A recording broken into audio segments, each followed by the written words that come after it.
Let's call the meeting to order and do a roll call. Sure. Ms. Wells? Here. Mr. Schulman? Here. Mr. Cantor? Here. Mr. Mancini? Here. Mr. Witherspoon? Here. Mr. Johnson? That's a here with a mute. Mr. Rowena? Here. Mr. Goldstein? Here. And Mr. Mancini? I'm here, second time. Okay. Oh, people are moving, so I'm trying to keep up. Okay. Okay. The first item of business is going to be a public hearing. All the commissioners are more than welcome to participate in the discussion. I believe, however, given the number we have, that Mr. Cantor and Mr. Mancini cannot vote on this matter. Is that correct, Steve? No, we don't. I don't believe we have any public hearings. Oh, I apologize. I thought that Costco was a public hearing. Oh, yeah, we probably should have taken that heading off the agenda. It would have made it a little more. Well, that's fine. I take back what I said. Our first item of business then is 19-97-SPR/16-02-SP Costco request to modify approved plan to relocate handicap parking spaces. Do we have someone here representing Costco? Yes, excuse me, Mr. Chairman. Michelle Carlson from BL Companies and Jessica Bates from BL Companies are here representing Costco. Okay. Please go ahead with your presentation. Sure. First, we'd like to apologize for not having anyone at the last meeting. There was a communication mix-up. We didn't know that we were on an agenda, or we would have been here to present. So we apologize for any confusion caused by us not being available. I can share my screen if you would like to go over the plans. Just so you know, Jessica and I did listen to your meeting minutes. So we are aware of what you spoke about at the meeting that we weren't present. We did listen to catch up. Can you all see my screen? Yes, we can. Okay. So as you know, this is the Costco at 779 Connecticut Avenue. Currently, the handicap spaces, the majority of them are all across the front of the parking lot. The main entrance is off of Connecticut Avenue. Patrons that come in, accessible spaces are right here for them to park. And there's also a choice point, if you've been to the site, for other patrons to come down here and get underneath. This is a deck here, a parking deck. So you come in the site, take a right, and you come all the way down and around, and you can go under the deck, or you can come in here, come straight in, park down here, park here. Obviously, there's all of these areas on the top deck to park. The situation is, with all of the accessible spaces here, it gets extremely busy and confusing with people coming in and out of these spaces while cars are trying to come in. The main reason that we want to move the spaces is twofold. One, obviously, is for safety, which is important, but the second is to make sure we bring the site up into ADA compliance. The site right now, Costco's has a mandate for all of their facilities across the country that they're evaluating each site and making necessary adjustments to make sure that their accessible spaces are meeting ADA requirements. And right now, we need to have the spaces that are closest to the front door. And as you can see from this ring that is on the drawings you have, the majority of these spaces now along the side of the building are not closest to the main entryway. So for safety reasons and to bring the site into conformance with ADA requirements, we've moved and are proposing to move the spaces to this area here. And that's essentially the gist of the application. We're not decreasing parking space count. I think we're actually +1 on the parking space count when we move these all to regular spaces. And I can actually put a blow up on the screen, so it might be easier for you to see a little bit better. of what we're proposing. I mean, that's really it in a nutshell. And Jessica and I are here to answer any questions that we missed at the last meeting. Questions?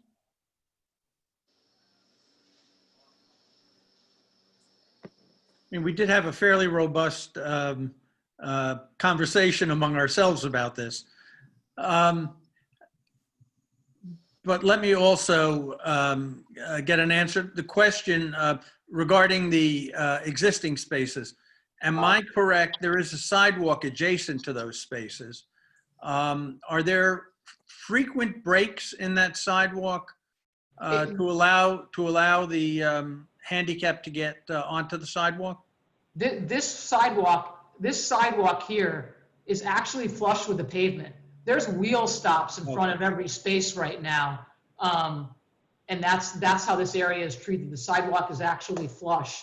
And so the wheel stops will remain so nobody, drives forward onto the sidewalk. So with the spaces that you're proposing, you don't have quite the same system. You don't have a dedicated, excuse me, sidewalk for folks coming out of their cars and going into the store. Correct. We have a pathway here. Mm-hmm. Okay, a main walkway here, and then we have a path with a crosswalk here to get to the store for those spaces. I mean, Jessica was out there the other morning, and there was quite a bit of activity with cars backing in and out of here, cars honking. She felt like she was in New York City because there was a lot happening in this area. This will just be a much safer condition if we have these spaces here and employees park here. Well, I certainly understand your concern about having the spaces where they currently are. I know myself going in and out, there are sometimes significant delays from disabled folks frequently backing out. My understanding, and I don't think you mentioned this in the presentation, is that those spaces would become spaces for employees. So you wouldn't have the kind of in and out, the frequent in and out that you do with customers. Is that correct? Correct.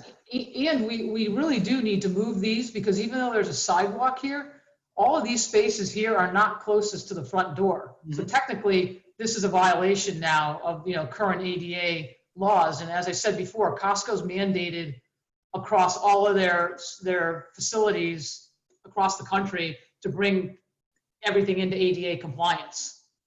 And could you enhance, and I'm not sure it's an enhancement, but could you enhance the safety for the disabled passengers crossing that those two dark crosswalks by perhaps having caution or a stop sign located some feet from them,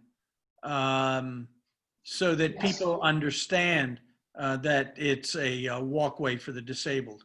Yes, you have a yield to pedestrian sign that could be put there, and also stop signs, so that it's clear that it's not only are they stopping, but they have to yield to the pedestrian, because somebody could make the stop movement, right, and then decide to keep going when technically they have to yield legally to the pedestrians in the crosswalk. So I think that makes sense. Correct.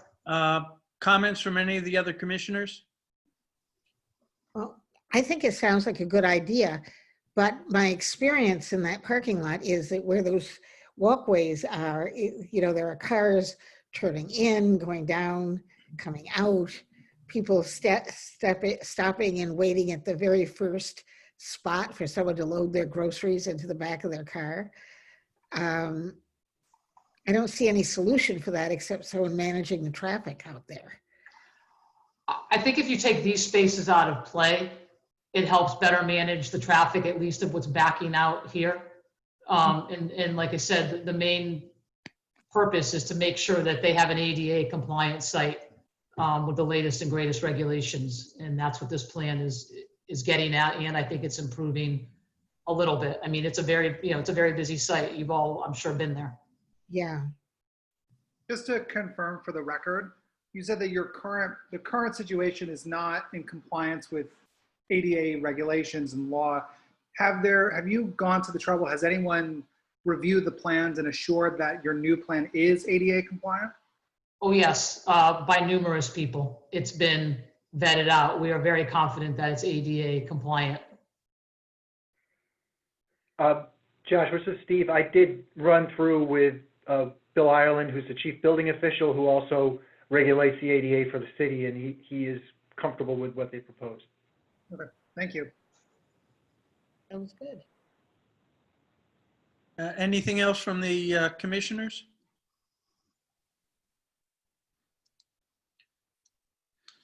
Can I have a motion on recommended action? I'll make a motion Okay, to approve it. I believe that's what's called for here. Steve, is that correct? It's really, technically a modification to their approved site plan, so I think you can authorize that to approve the modification. Okay. Approve the modification. Okay. Okay, so Galen moves. Is there a second? Second. And Josh seconds. Let's do a roll call. If you could stop sharing screen for a second. Oh, sure, I'm sorry. That's okay. I need my. I there will we mute go. myself. Thank you. Sure. Mr. Schulman, Yes. Ms. Wells, Yes. Mr. Goldstein, Yes. Mr. Mancini, Yes. Mr. Johnson? I believe that's a yes. Mr. Rowena, Yes. Mr. Cantor, Yes. and Mr. Witherspoon. Yes. I believe that's unanimous. Okay, thank you very much. Thank you very much. I appreciate your time. And again, I apologize for the confusion of not being at the last meeting. Have a good evening. Thank you. Okay, next item, and when we've discussed this before, we've always done all three together. Mr. Schulman, there's one other item before that, is the 45 Glover request for regarding the police officer. I apologize, it's not on my agenda. I may have a earlier agenda. It's the same applicant, so he'll be moving right into his next item from that point. Okay. Yeah, I apologize. I have an earlier agenda. And this, my understanding is it's 3-96 SPR / 8-97-6 SPR 45 Glover. This is a request to temporarily modify conditions of approval to suspend the evening police officer requirements. We'll allow Attorney Waters to explain that. Thank you, Mr. Chairman and members of the commission. Good to see you again. For the record, David Waters, General Counsel of Building and Land Technology, and among others, the property owner at 45 Glover Avenue. This is a result of COVID. When Hewitt Associates originally built their office building at 45 Glover Avenue, it was understood that the bridge that is across the Norwalk River on Glover Avenue needed to be widened. And it's currently a 2-lane wide bridge. It was proposed to be a 3-lane wide bridge.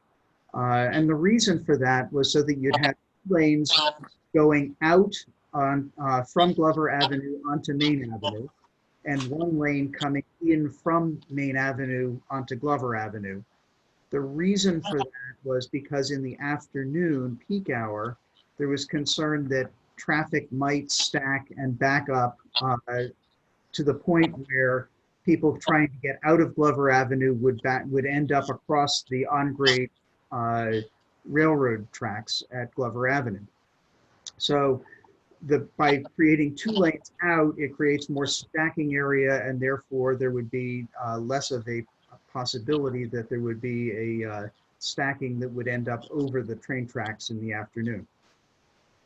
However, because everybody knows that there are improvements that have been contemplated by DOT for quite some time that would actually increase that bridge not to 3 lanes but to 4 lanes.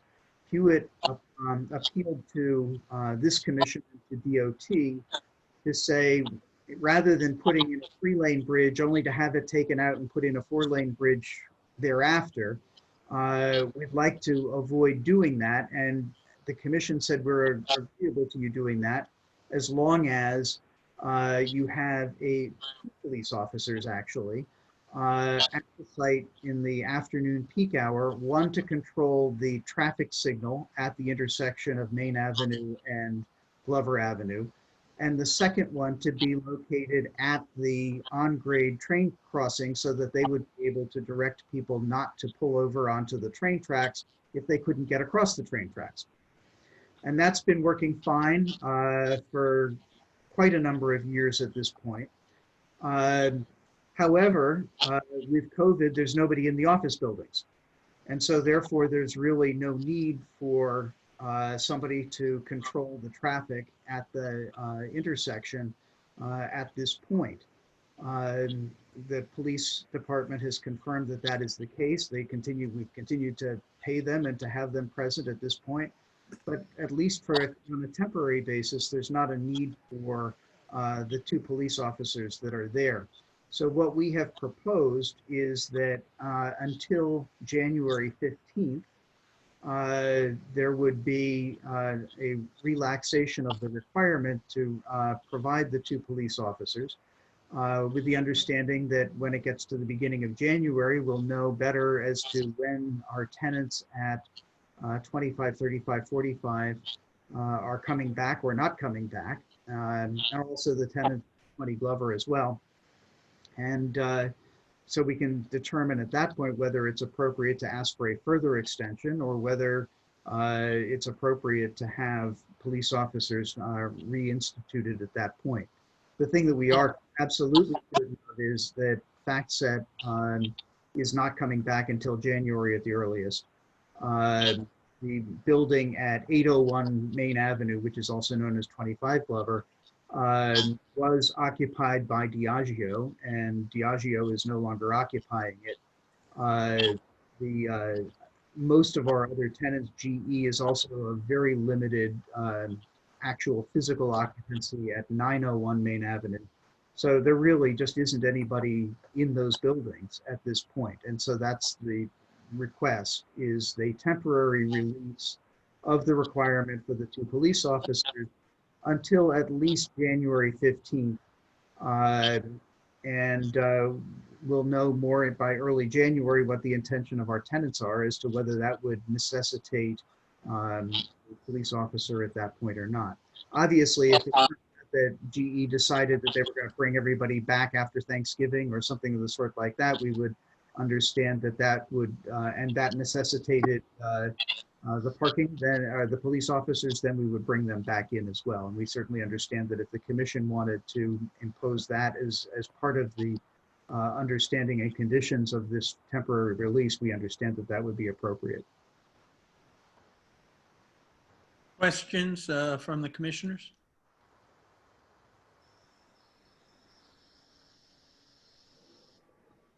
Comments by staff?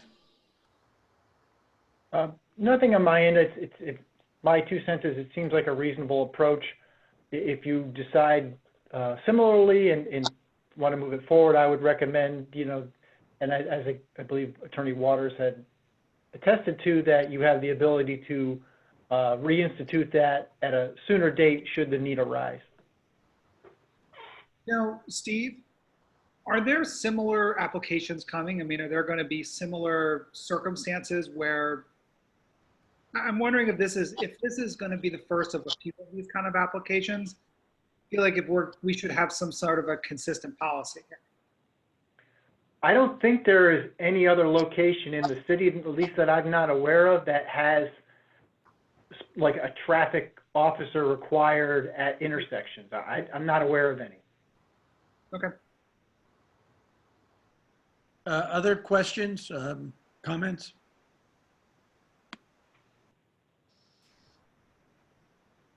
If not, can I have a motion to approve with the one caveat that should it become necessary earlier, that Attorney Waters would notify us? So moved. Okay. A second. Josh moves and Frank seconds.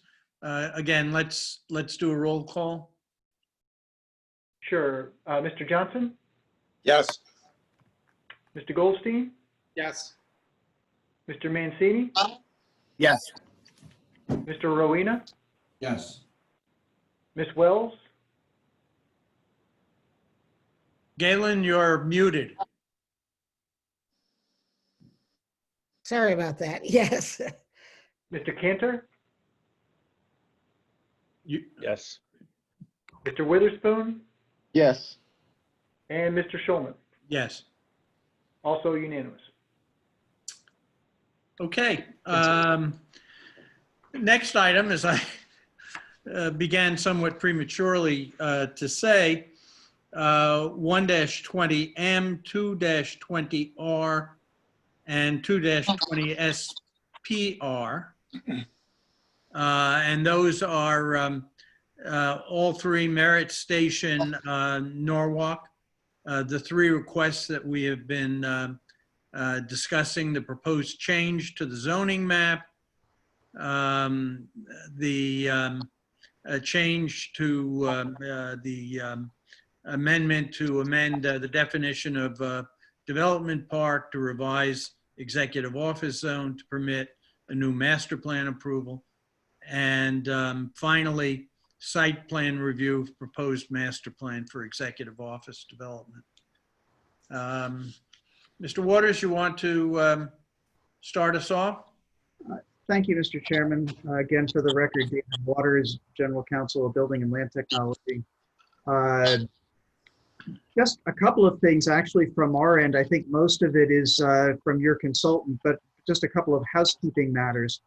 One of them is that the third application on your agenda, which is the site plan application, because the commission has indicated that they would prefer to see approval of the master plan by special permit rather than by site plan review, we have actually withdrawn the application for site plan review, and we have concurrently filed an application for special permit, and have suggested and we've agreed with staff that all of the information that has been submitted, so all of the plans that you've been reviewing and all of the materials that have come in and discussions that we've had would be part of the record for the site plan review that had been part of site plan review will in fact be part of the special permit application as well. So on a going forward basis, there will still be three applications. Instead of it being a site plan review application, it will be a special permit application. The other thing that I wanted to bring to your attention, subsequent to our last meeting with you, we submitted an update that had been requested. I can't remember if it was from the Planning Commission or the Zoning Commission, but our consultant, Dr. Poland from Goldman and York, had submitted an update of his analysis, his economic analysis, because the question had come up with the changes that may or may not occur as a result of COVID. Did that change his opinions or not? I don't know if that's been circulated to you, but I do know that it is on the website. It is a response, a letter that from him that was dated September 2nd of this year. And basically, in summary, what he says is he doesn't see significant changes. There may be some changes, and what he thinks they would be is actually a reduction in people rather than anything else, particularly school-age children. But I'll allow you, certainly I would encourage you to review his comments, and when we finally get to a public hearing, he will be certainly available for discussion at that point. I believe that beyond that, the two significant pieces of information are really coming from your consultants rather than from us. Right, and I think this might be the point at which we ask DiCarlo and Dahl to step in and give us their presentation. Perfect. All right. Jeff, you want to turn yourself on? Mr. Chairman, would you like to have traffic first, the traffic assessment, or would you like to have master plan? Let's deal with the master plan first, then traffic. Okay. So you have a document, and Steve, can this be brought up so that well, do you want it brought up? I think it's helpful. I think it is useful to have those visuals in front of us. Okay. Yeah, okay, give me 1 sec. Okay, so while he's pulling that up, what we tried to do was to put the choices that you have before you in a logical and finite format, so that you can make, I think we've got 5 choices here, or 5 topics that you make choices on, that would then be the basis for the applicant's design team coming up with a 2-dimensional master plan. So we're trying to break out of this issues of height and massing above the podium deck, and also issues of use. So that right now we're just dealing with a 2-dimensional diagram. And that seems to be a way to get some issues resolved and leave other issues for the next stages of this process. Now you have before you, so our report or recommendations, and it's in this series of points. The first point is dealing with the Glover Street's alignment. And you may remember from our report of June 24th that we had 2 options that were worth considering. We still think that they are worth considering.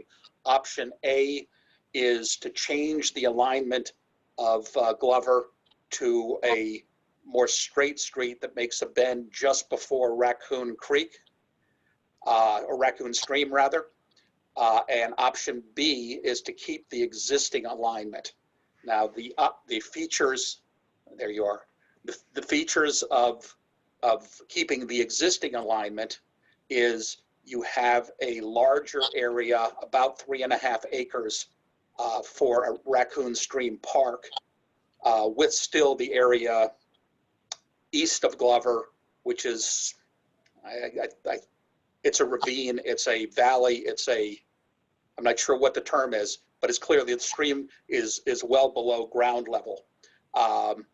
You have a continuous streetscape that follows Glover, and a subsequent point we'll talk about how close to Glover it would be, with minimum breaks, and you have the town square. The common things are the general arrangement of buildings and the town square and the streetscape. The difference is basically right here, just the alignment. So B is keeping the existing alignment, which, as you may remember, our report said it gives visually, it coming each direction in Glover, a building or a part of the building. What you see there is sort of a curved nose, just south and west of Raccoon, as a focus for the street. And the first one is more straightforward, but does require a realignment. With some of these points, we'll have a recommendation. With some, it's purely whatever you discuss. We would recommend the option B as being both a little bit easier and more likely to have a visual interest, and the park is more likely to be a significant area worth going to. Mr. Chairman, back to you. All right. Why don't we take a look at the transportation issues? Okay, transportation issues, meaning in this master plan? Yeah. Okay, all right, so we'll go through all of the points and then we can go back. That's another way of dealing with it. Okay, so the second point is adding, do we want to add, and this we did not have in our report, came as a thought afterwards, that as you're going along Glover, there's no way to turn around right now. When I was visiting the site, I made a U-turn at the southern intersection that's shown there. I forget the name of that street. And at the northern way, I just turned around in the middle of the street, but there's no real legal way to make a good turn. So we're suggesting that you consider adding 2 roundabouts, and there's a picture down a little bit off the screen right now there of a roundabout. Doesn't have to be exactly like this, but just gives you the idea. It's not a big element. It's probably 100 feet, maybe a tad more in diameter, but it's enough that a car can safely make a U-turn, basically. Okay, so that's the second decision to make. Third decision, and we would recommend the roundabouts. Third decision is one that's really, there was a question about, is the public square big enough that has been proposed for this?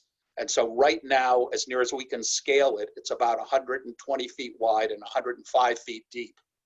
The property line really limits how far back it can go, so it can't get much deeper than 105.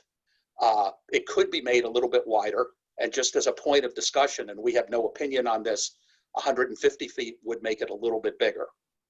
But it did occur to us that at the terminus, at the open side of that square, it would merit having some architectural, sculptural element that visually says this is the end of the public space, because otherwise you just have a rather ill-defined slope. And those are 5 pictures, not saying do any one of those, but could be anything from, there's an upper left-hand corner is a classical colonnade. That's the public square in Denver. The upper right is a actually rather famous fountain sculpture, also in Denver. Middle left is a hemisphere of a bench in a more traditional maybe style that happens to be in Montgomery County, Pennsylvania. Lower left is a bench wall, and again, a bench / wall, another bench at Yale University. And then lower right is it's a Civil War memorial in Philadelphia. Doesn't have to be any of those. That's for the applicant and his design team, their design team, to think of some wonderful thing that goes with all of their design, but it seems like something should happen there. Okay, we'll go to 4. Green infrastructure was part of our charge. We're going to suggest that most of that issue is dealing with what happens on top of the podium decks and does not really need to be addressed at this time and might confuse the issue.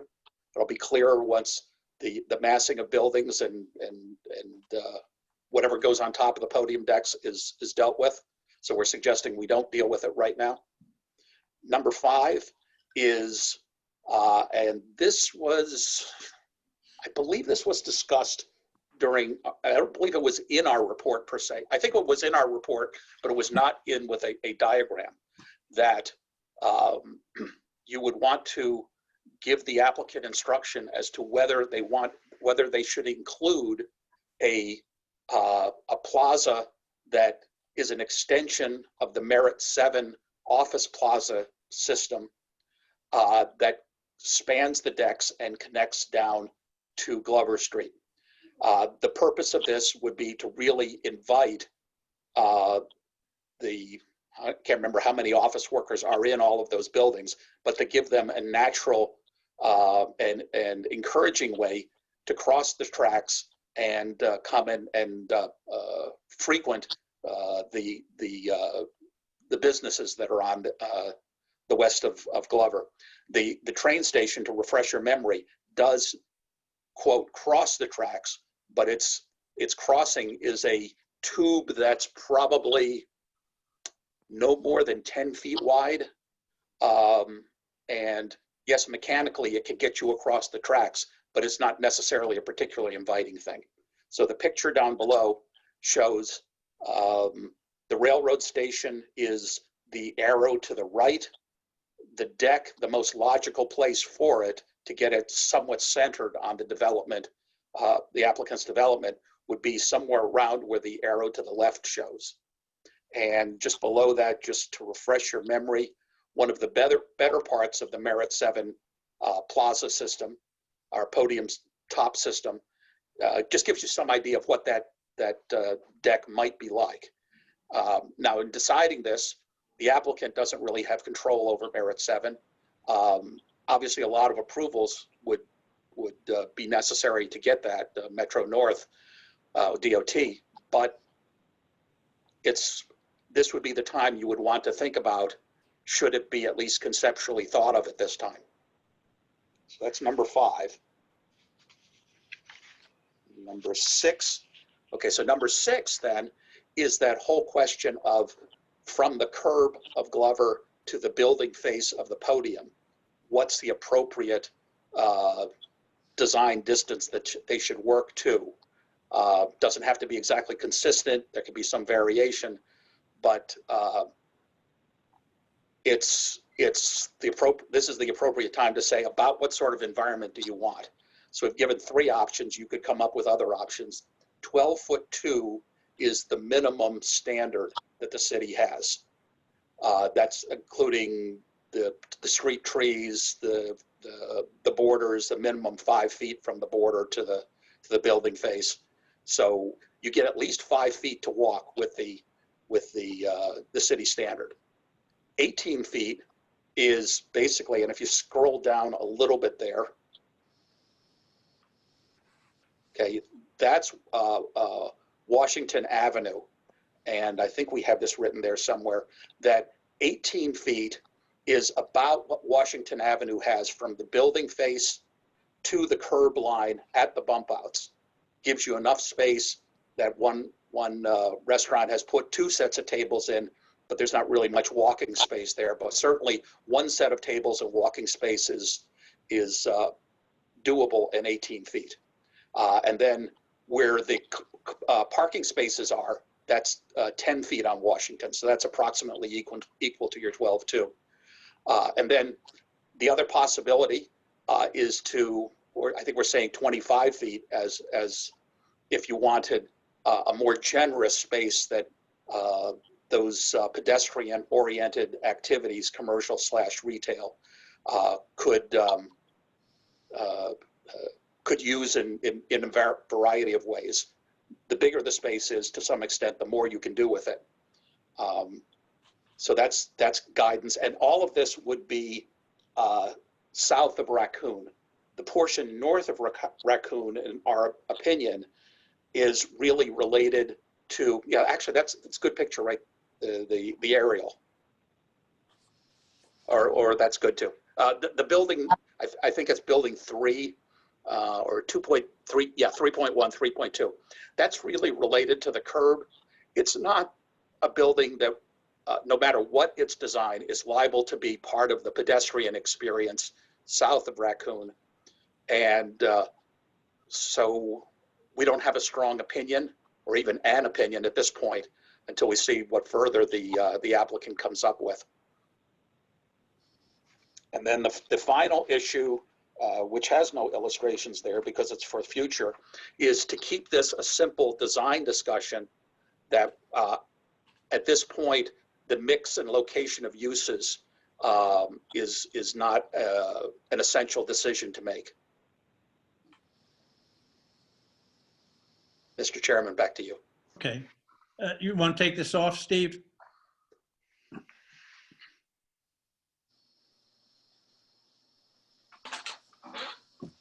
I'd like to get a little feedback from Attorney Waters on what we've just looked at. Right, and this is the first that he's saying it. Right, and then we'll open it up to the commissioners. Certainly. Thank you, Mr. Chairman. And we haven't had a lot of time to review it. We just got it. But that being said, we had a few thoughts. First of all, the concept of the realignment of Glover Avenue versus maintaining the existing alignment. One of the things that we have a couple of thoughts on realignment. One of them is I think we've disclosed to you that we have a tenant that has a long-term lease at 129 Glover. It's a veterinary facility. And so that area is likely to be the very last area to be developed. So part of the understanding that the commission would have to have is that realignment would not occur until very late in the master plan process, because we don't have the ability to run the realigned road right through where the building is currently located. The other thought, two other thoughts on realignment and whether that's an appropriate or a good thing or not. The first one is that we actually feel that leaving the S curves in there is a good thing, because it is something in the nature of traffic calming. If you create it as a straightaway, you're going to have people that tend to move a lot faster in an area that you really don't want them to move faster. One of the reasons that we proposed the brick pavers for where the intersections are is again to try and calm people down and slow them down, and the S curves actually tend to help that. The third point on that is that if you and it's readily apparent from the two alternatives that if you do the realignment, you end up with a significant area of that park or open space, the public open space, that is to the east of the roadway, but it's not really proximate to the buildings that are there. You either cross the street or you're coming down the street to get to it. If you do the other one, the other alternative, then you're actually amassing an area of open space that is more significant, and it is where most of the people are. So we actually think that the realignment is probably not the better way to go. But could it be done? Sure, it's just a question of timing. And your feeling about the roundabouts? Excuse me? Your feeling about the roundabouts? To be honest with you, having just seen those today, we really haven't thought too much about it or have any conclusions about it yet. I understand the thought process behind it. And I'm not sure that maybe that is the best thing to do, maybe it's not. It actually ties in with our other kind of general comment that ties into a number of these changes. And that is that to the extent that we are doing improvements that would modify the footprints of these buildings and would create some incursions into where the proposed footprints are, it means that there are some ramifications to that economically as well. It means that now you have to figure out how to get the density that's being proposed in a smaller footprint. So to the extent that you've got a roundabout that now means moving the buildings closer or back or what have you, we would then have to address how do you get to the same density. And that actually comes up in the next comment, which deals with the public square. The concept of widening the square by 30 feet, we don't really have a problem with. But what it means is now, in order to get the units in that would have been in that area, that we probably would make more of that building into an 11-story building, where currently some of it drops down to a 5-story. We probably would have to reconfigure it to some extent so that we could actually get to the same number of units that we're proposing with a different configuration. As far as the architectural feature at the terminus, certainly that's something that we would be interested in. It's actually, at this point, we haven't really designed the square, and that would be certain. I can't see us just leaving it as a blank wall or a retaining wall going to the properties up on Oakwood. I'm certain that there will be, in fact, architectural features that would define the square at that terminus as well. The concept of the plaza deck with Merit 7, there are a couple of, we really have a major problem with the concept for 2 reasons. One of them is it will be fantastically expensive to put a plaza deck that extends over an area that we don't control anyway with Merit 7 and across the Metro North tracks. And I'm not exactly sure where you would land on the other side.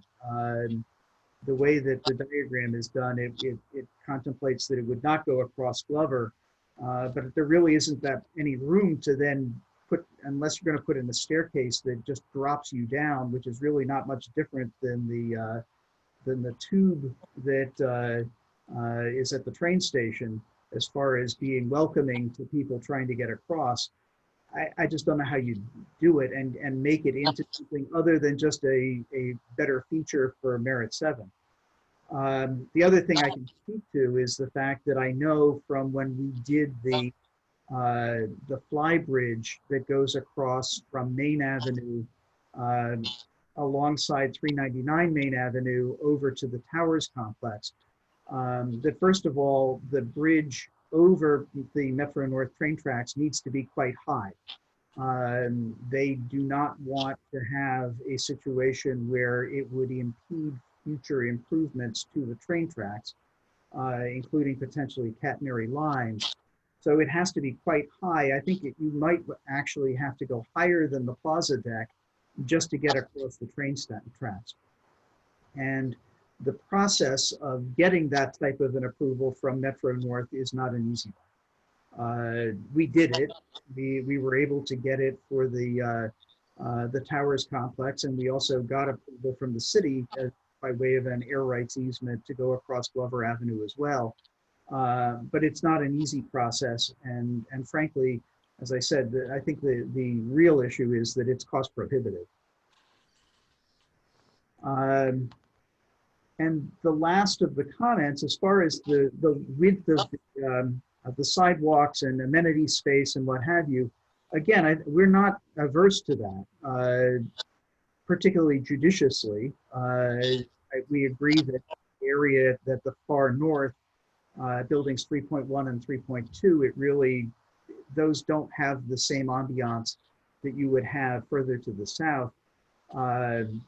We certainly are happy to address and would encourage things like tables out front where there's retail and what have you. Again, it becomes the question of if you're going to push the building into a different configuration, then the impact on how do you design it so that you get efficiencies of both parking garages and the ability to get the number of units that will then economically support the development need to be addressed. And we would certainly need to look at that to see and make sure that that would work. But conceptually, we agree that the idea of a streetscape where you don't have just a narrow sidewalk and that's it is appropriate and it's desirable. And so that we certainly agree with. Thank you. Mr. Chairman? Yes. Okay, just a couple of comments. It sounds like our recommendations and the applicants' preferences on the alignment are in concert.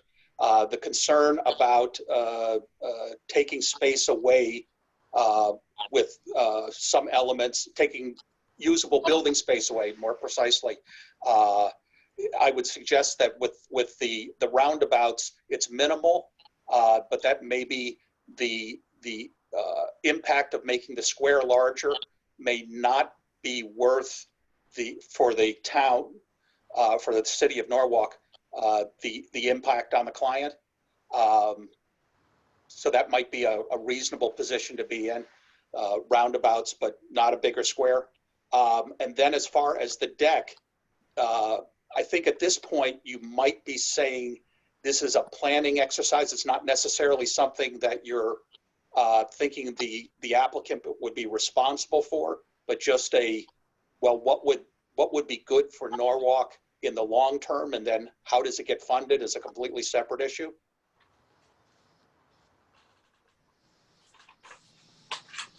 Thank you. One of my concerns here is the assumption, David, I understand why, but the assumption that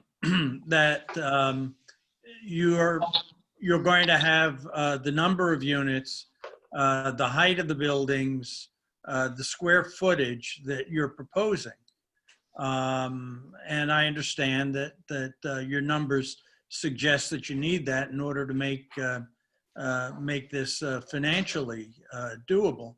On the other hand, the commission may decide that is just too large a volume for the city or for this location.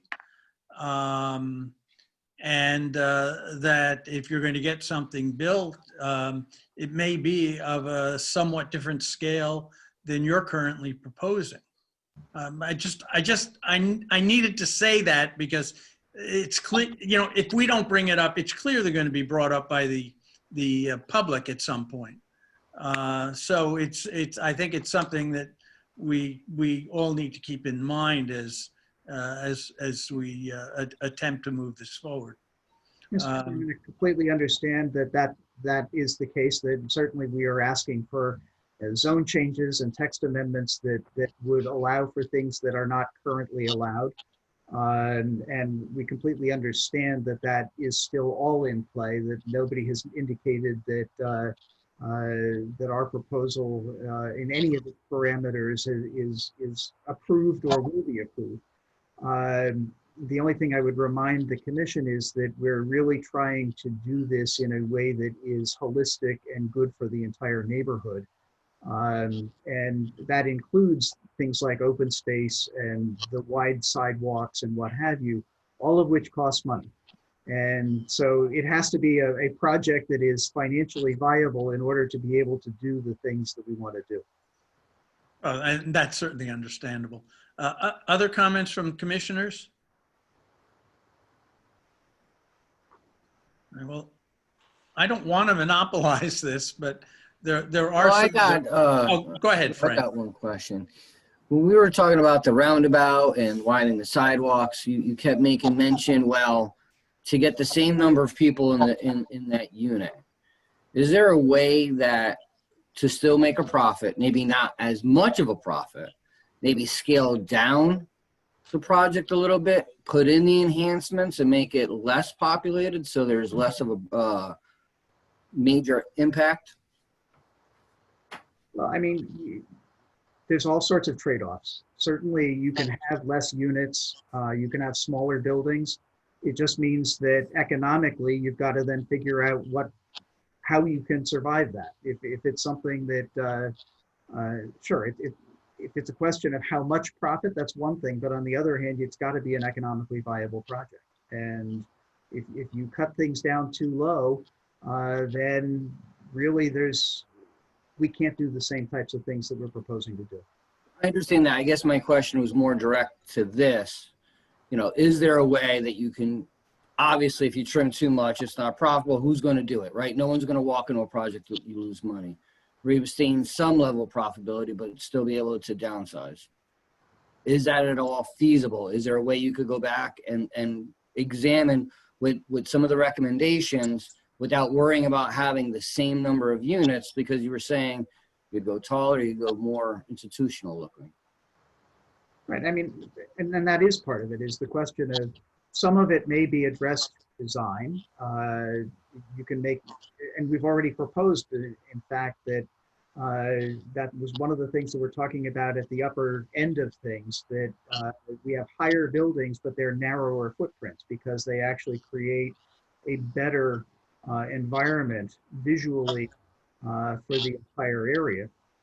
So the same types of design criteria can be used, which theoretically you could then have some of these improvements that would narrow or shorten the buildings, and we may be able to design it in a way that you really don't lose anything, or that you do maintain the same type of development capabilities. On the other hand, it may be that either you can't maintain those through design, or the commission decides that they're not willing to agree to the intensity of use that we're proposing, in which case then you got to look and see, what does that mean? How do you address that? Can it be addressed in a way that still makes it an economically viable project or not? Mr. Chairman? Yes. May I just suggest that at this point, with these suggestions, and considering that the diagram plans that were submitted by the applicant have, quite frankly, quite a lot of space between their building podiums and the street, I really don't think there's any significant impact on the podium area that's being proposed. It may pinch here and expand there, but it's the same area. I would tend to agree with you on that. I tend to think that, at least as far as the streetscape is concerned, that is absolutely the case. Other comments, other questions? I mean, I Well, liked a lot ahead, of what I was saying. I liked a lot what was put into the proposal or the design suggestions. So is the path, just Lou and Steve, just so I'm tracking, like, is the plan or the path here, people just comment on that and then the applicant takes that away and comes back with their reactions to that? So this is Steve, sorry to jump in, but I think we have to get to the actual so as Attorney Waters indicated, they've submitted a special permit application. So technically that starts a new clock again. So we need to move off that. But I think I'm hoping that you'll get to the stage where we'll put it to the next level. We understand there are public hearings required. So there's lists that I put together in the email I sent, and Bob's memo also highlights some of those same things, where you as a commission, hopefully in agreement with the applicant, say, okay, these are the elements that we want to see in the next phase of the 2D plan, as Bob puts it. And right. Then we have to have the discussion about the massing and the other items that Bob has laid out a proposal, how to, help the commission visualize what the impacts of those are. Yep. And as a side note, we have to look at the traffic impacts and see Yep. what your comfort level is with that. So should we go through Bob's proposal, like each of those question points, and have I don't want to say like informal vote on those items, or how do we want to parse through that? Steve, what do you think makes most sense? I'm happy to share my screen again and bring the memo back up, and we can go through those. And I think if your like-mindedness is that, we like items 3, 4, 5, and 6 on Bob's memo, then that's the direction that you'll have to indicate to Attorney Waters that you want to see, and then Attorney Waters has to go back to his team and do that. If they decide not to do that, then there'll eventually be a vote one way or the other on what's proposed. All right, then let's do, well, do we do that now, or do we first take a look at the traffic issues? Because those are also quite significant. You can do either way. If you want to, if you think the traffic is going to be such a hurdle that you need to go through that first, then maybe we do have that discussion and come back to it. Either way. Yeah, I don't know how the other commissioners feel about it, but I think that traffic is a really significant hurdle. I agree. We should do the traffic discussion, I think, before we express our opinions on the 5 or 6 points that were raised. Okay, Bob, would you take us through that, please? Okay, that is Jeff Hopper of our office, Okay. who is a civil engineer and traffic flow expert. It's probably a better term for that, Jeff. Go ahead. I like expert just fine. Thank you. Good evening, Mr. Chairman and members of the commission. Thanks for having us tonight. DeCarlo and Dahl was tasked with reviewing the North 7 Master Plan Traffic Impact Study as prepared by Ty and Bond. And we prepared a short report of that review. And I'm just going to go through and hit a couple of the points and review our findings with the report. One of the things that Ty and Bond did was they identified a study area of the intersections that they felt would be impacted by their future proposed development. The study area consisted of the intersection at Gristmill Road and Route 7, the intersection of Gristmill Road at Glover Avenue, the intersection of Gristmill Road at Main Ave and the DMV driveway, Main Avenue at Glover Avenue, Creeping Hemlock Road, and the Merritt Parkway southbound on-ramps. DeCarlo and Dahl reviewed what they identified as the intersections that would be impacted by their development. And we agreed with the intersections that they selected as their study area, but we also thought maybe the intersection of Main Avenue and the Merritt Parkway route, northbound ramps should also be included within this area. It makes sense at this time that maybe they weren't because they're merge lanes with Main Avenue traffic. But with the proposed future improvements to the intersections, those may come into play following the reconfiguration of the Route 15 and Route 7 interchange. So that might be something to look at. Perhaps they should include that and add that intersection to the study area. We reviewed the descriptions of roadways within the project or within the study area, and those all seem very adequate. Ty and Bond provided a collision history. We reviewed their data, and DeCarlo and Dahl agreed with their study's conclusion that there really is no substantial pattern of collisions within the study area. And then we reviewed the background traffic volumes that Ty and Bond identified for use on the development. The background traffic volumes they used were the volumes from the DOT state project number 102358, which is the reconfiguration of Route 15 and Route 7 interchange. And those volumes they got from DOT for the AM and PM peak periods. Those volumes include volumes from future and recent approved developments, and they include the traffic generated by Gristmill Village, the Village commercial development, and the Sono Collection retail development.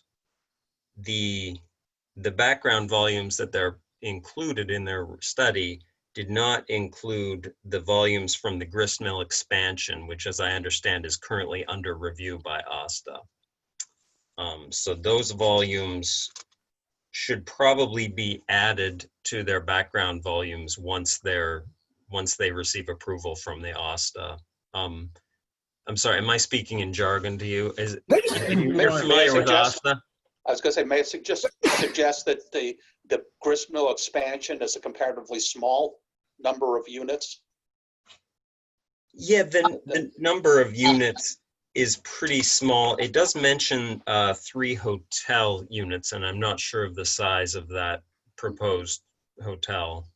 It's not a hotel. It's 3 hotel units within the apartment complex. I see. Got you. So those might not be hugely significant, but they should be included in the background volumes. So what Ty and Bond really is submitting here is a list of background volumes, which becomes the starting point traffic volume data for their development. So then they would use this to overlay their generated trips as they phase out their proposed use. So they generated a model based on these background volumes, and that model really is showing the existing roadway conditions for the 2025 volumes. Does that make sense?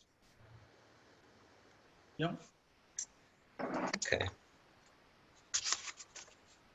So then they generated a synchro model and performed capacity and queuing analysis. That could use a explanation. Thank you. So they generated a computer model and put in the background volumes, input all of the intersections, the geometry, traffic signal timings, and traffic volumes for the year 2025 for the AM and PM peak periods. And then the model will spit out basically a level of service, which is a rating of that intersection and the traffic movements based on the delay, the average delay for the vehicles at that intersection. A would be perfect, and F is sort of an undesirable level of service at an intersection. The synchro model will also make an estimate at how long the queuing is for each lane use. So DiCarlo and Dahl reviewed the model prepared by Ty and Bond, and it included all of the intersections within the study area. The model was accurate, and it had the background volumes for the 2025 year for AM and PM peak periods. The level of service result that they published was, they weren't very good, especially during the weekday morning peak hour, which I'm sure you know, they probably reflect the existing conditions that are out there now. I'm sure there's a lot of congestion at those intersections today. So really what we concluded was that within the study area, probably they should add the Route 15 northbound ramps to their study area and include the gristmill expansion volumes once those are approved by OSTA, and update their background condition volumes. The analysis kind of indicates that these future planned improvement projects, the Route 15 and Route 7 project from the state, and then a few other, Gristmill Road at Route 7 and Gristmill Road at Main Street, will alleviate some of the level of service and queuing issues that exist today. But they didn't really present any of the information about the timing of those projects or what the geometric or signal timing improvements that are associated with those projects would be. So we have no way really of knowing for sure that those will make improvements to the operation at those intersections.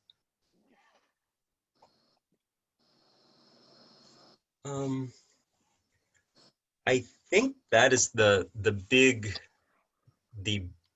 finding was really that there are several roadway improvement projects proposed for the area, but we don't know how those are going to actually impact those intersections. The model, as they move forward, the next steps would be for them to generate trips based on their sort of phased land use at the development and apply those those generated volumes to their study area, and then rerun their model to see how those new volumes impact the intersections. So I think what they're asking here is for an approval to use these as their base background volumes as a starting point for the development. Well, let's open it up for some discussion of this. My concern is we're asked to approve a project, and even though there's going to be a traffic study for each building individually, we're being asked to approve a project before we have a good idea of what the impact of the project is going to be on traffic. I mean, we're already at level of service F, which is the lowest level on the rating scale. What I want to know, and I think I have to disagree with Mr. Hopper on at least one point. I think Attorney Waters has given us some indication of when these proposed improvements are supposed to take effect. But I would like to see an analysis that shows what might reasonably be expected in terms of amelioration from these individual improvements. So we have some idea at the very beginning, before we approve anything, of what traffic is going to look like as the project moves forward. You know, and that's my own personal feeling about this, and that's why I'm a little bit uncomfortable moving the project down the road without additional information about both the impacts of the development and any positive impacts of the traffic projects that are proposed. Mr. Chairman? Yeah. Just to clarify with Jeff, am I correct in that all of the proposed, whatever projects have been proposed, there is no information in the traffic study of the configuration of those improvements or the timing of signals or when that work will be done? Correct, not within the report. DOT does have some information online sort of showing one of their proposed alternates for the reconfiguration of the Route 15 and Route 7 interchange. And that would sort of connect the Route 7 interchange with the Route 15 interchange at Main Avenue. So you would be taking some vehicles that maybe currently go up Route 7 to Grist Mill and then come over Main Ave and down. Those would have direct off-ramp access from 15 to Main Avenue there. So it will change the traffic flow patterns. Oh, there we go. And then just to follow up, Jeff, so the Ty Bond report implies that they have information that those other projects will improve traffic, but there isn't anything in the report that we could check. Correct. It does indicate that it will improve the capacity. The future projects will improve the capacity at the intersections, yes. Mr. Chairman, what might be useful, I mean, it's a bit of a chicken and egg thing, because doing a lot of analysis in detail, assigning traffic to every intersection is a bit of a task to ask the applicant. But it would seem that what would not be inappropriate is, and this is as the non-traffic engineer, so Jeff, if I'm off base, tell me, is that the applicant is proposing 1,300 units for their new project. They have approximately 750 in Gristmill. You could probably make at least a reasonable assumption of how many trips 1,300 would add to whatever the gross number of trips is the background now. So you might get some idea. Are you adding 5% or are you adding 30%? Yeah, I mean, that would not be a bad ballpark run. If you had the volumes generated by the gristmill project, yeah. The background volumes that are here include, what they include is probably existing counts that were then inflated for growth to the year 2025, and then they've added in the volumes that were generated by those other three, the village, the Sono project, and the other gristmill project. So they're an aggregate of 3 projects plus existing inflated for the year 2025. Right, but the gristmill project in its application to ASTA, which means ASTA means those volumes are out there, yes. Right. So that number could be isolated and then doubled, or not quite doubled, to get you an idea of what North 7 would do. And I assume every phase of North 7 will require an ASTA application as well. So they will be required to generate their trips and apply them to the study area and do a capacity and queuing analysis at all of these intersections for the state.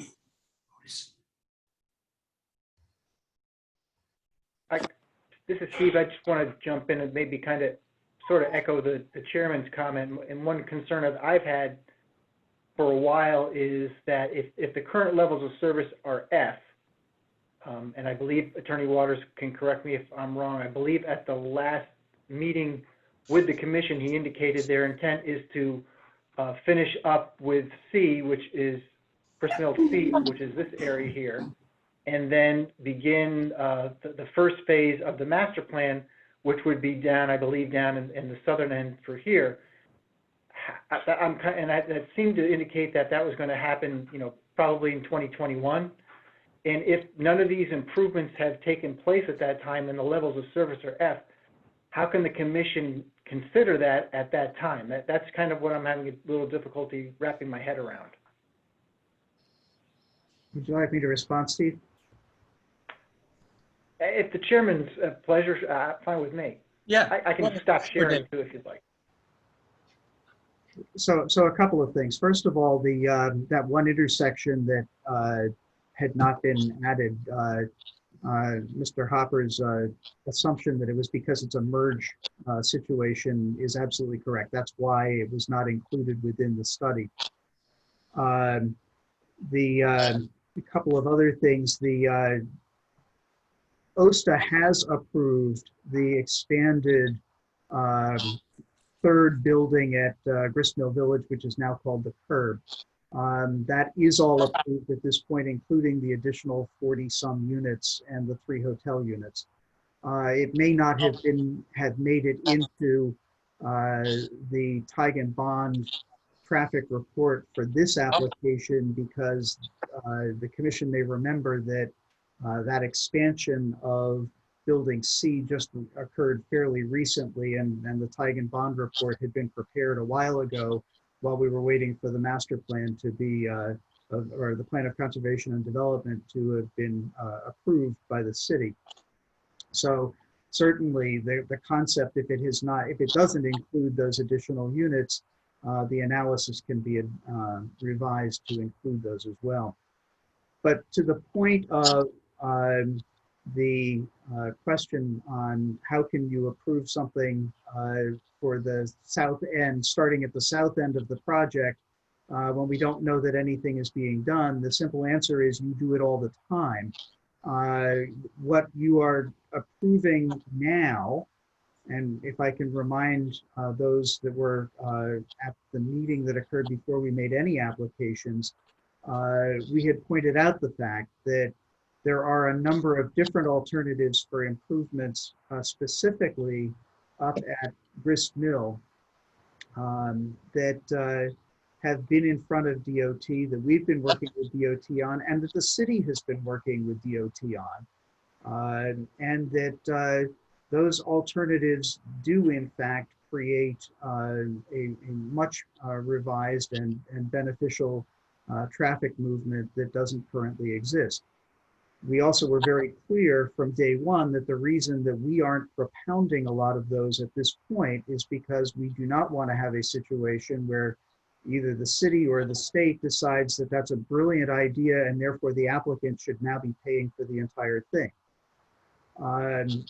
That being said, if you recall, the whole point of the master plan or the process in dealing with the traffic and the master plan is that we agreed when we met with certain representatives from both the zoning commission and the planning commission is that we would provide a baseline of the current conditions. And I think that your consultants have confirmed that that's in fact exactly what we did. It's a baseline. It does not show the impact of future improvements, and it doesn't show the impact of future development. That being said, when an application is made, assuming that the commission approves the master plan and the associated other approvals, our intent would be to file an application for the first building almost immediately. That would be, as we know, a site plan review application, which would require not only a demonstration of stable traffic flow to this satisfaction of the city, but it also, as Mr. Hopper has indicated, would also be required to go to OSTA as well. Every single one of the improvements, the buildings that we're proposing would need to go not only to the commission, but to OSTA. And the reality is that even if we made an application today, by the time this commission has reviewed it, by the time we've started construction, by the time we've completed construction, you're talking 3 years from now anyway. So to some extent, the improvements that would be made, that would need to be made for that first building would be addressed as part of the application for that first building. And we would have to include those and implement them in order to be able to get our certificate of occupancy for that building. So yes, there are things that will need to be done for each of those buildings, just as there are for every single building that that the commission approves. The same way that you did for Merit 7. When each building of Merit 7 was proposed, they had to come back with what they were proposing with signalization and with widening and with turning lanes and everything else. The same thing will be required here for each of the improvements as they are proposed. David, the difference here, as I see it, is that the baseline, the existing baseline, is already unacceptable because of level of service F. And I mean, as I look at the projects that Steve has put up here, expected construction 2025, 3-year duration. I mean, are we talking about 2028 for completion of that, and any improvements being put off from 8 years from now? Same is true for the 2 lower ones on the right. It looks to me as if those improvements won't be fully in place until 2028. And again, currently we have what I view as an unacceptable baseline. And so I feel the need for additional traffic information before I'm comfortable with moving anything forward. And that's just me. I'm just speaking for myself, not speaking for the commission. But Lou, and at that point though, are you just saying vote on the project, no, we're done? Because I don't know how the applicant can move forward here if the baseline is so bad. Like adding anything is just going to be worse until improvements occur, and we're back in that chicken and the egg question of, does the state take this situation seriously without something pending to force the hand. And to date, one would argue that they haven't really done much, or they've done what you're saying, but there hasn't been push. And the applicant has been saying that they want to work towards this. No building can be built without additional approval. So just from where I'm coming from, like, I feel the traffic thing is important and an important thing, but if it's a non-starter, I don't know if we're being necessarily fair to the applicant. I don't know how we move past that. Because I don't know what would tell you, what would be a good answer here. Mr. Chairman, may I ask a question of Attorney Waters? Sure, go right ahead. I'm assuming, based on what I'm hearing now, that you're in agreement that all of what's been presented was to give a baseline. And we're all talking about how the baseline is an unacceptable traffic situation now. So would it be your position that a traffic study that came in at the time of your application that said, we're not making it any worse, it's still F, would be an acceptable traffic study? To say that we're not making it worse, or to say that we're making it better. And then the question is how marginally better it would have to be in order for it to get past OSTA, among other things. I think that the point that I would make is that there are plans that can be implemented. And to Commissioner Cantor's point, frankly, you see at the very top where it says no timeline on implementation for the grist mill interchange realignment. That's because there's been no pressure on DOT to do it yet. We all know that that intersection never was designed that way originally. It was decades ago that it started, and it's been bad ever since it was done. But there's been no pressure on DOT to resolve it.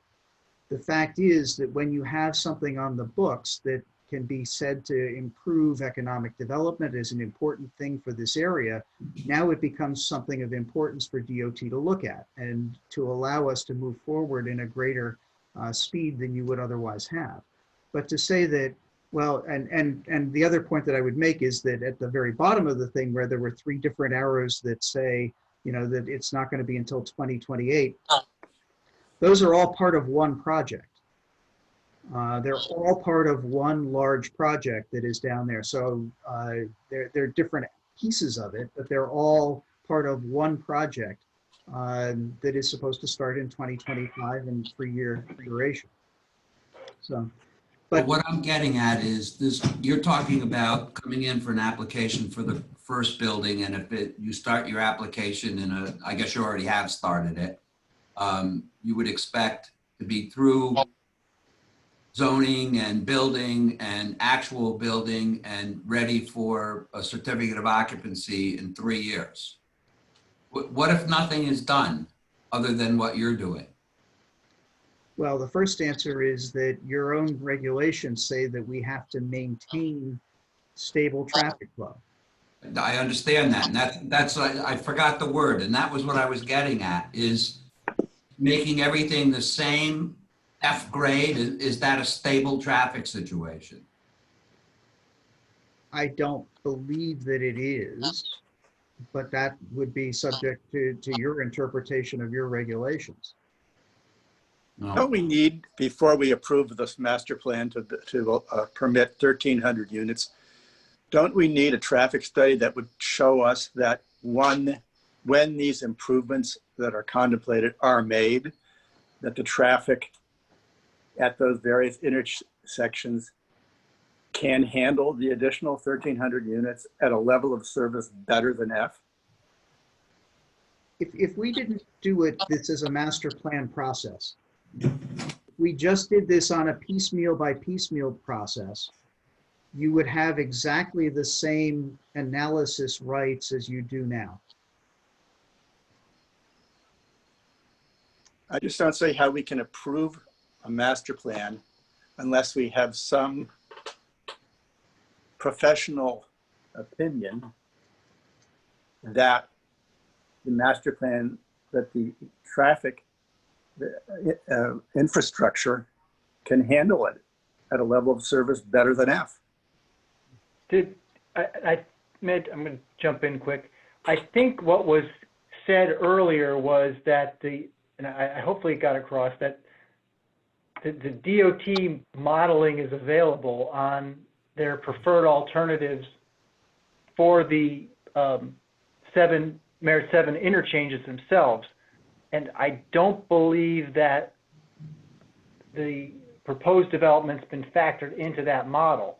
So I think that's something that can be done, which would show the level of service at the affected intersections. And I got another point, but I think that should get addressed first.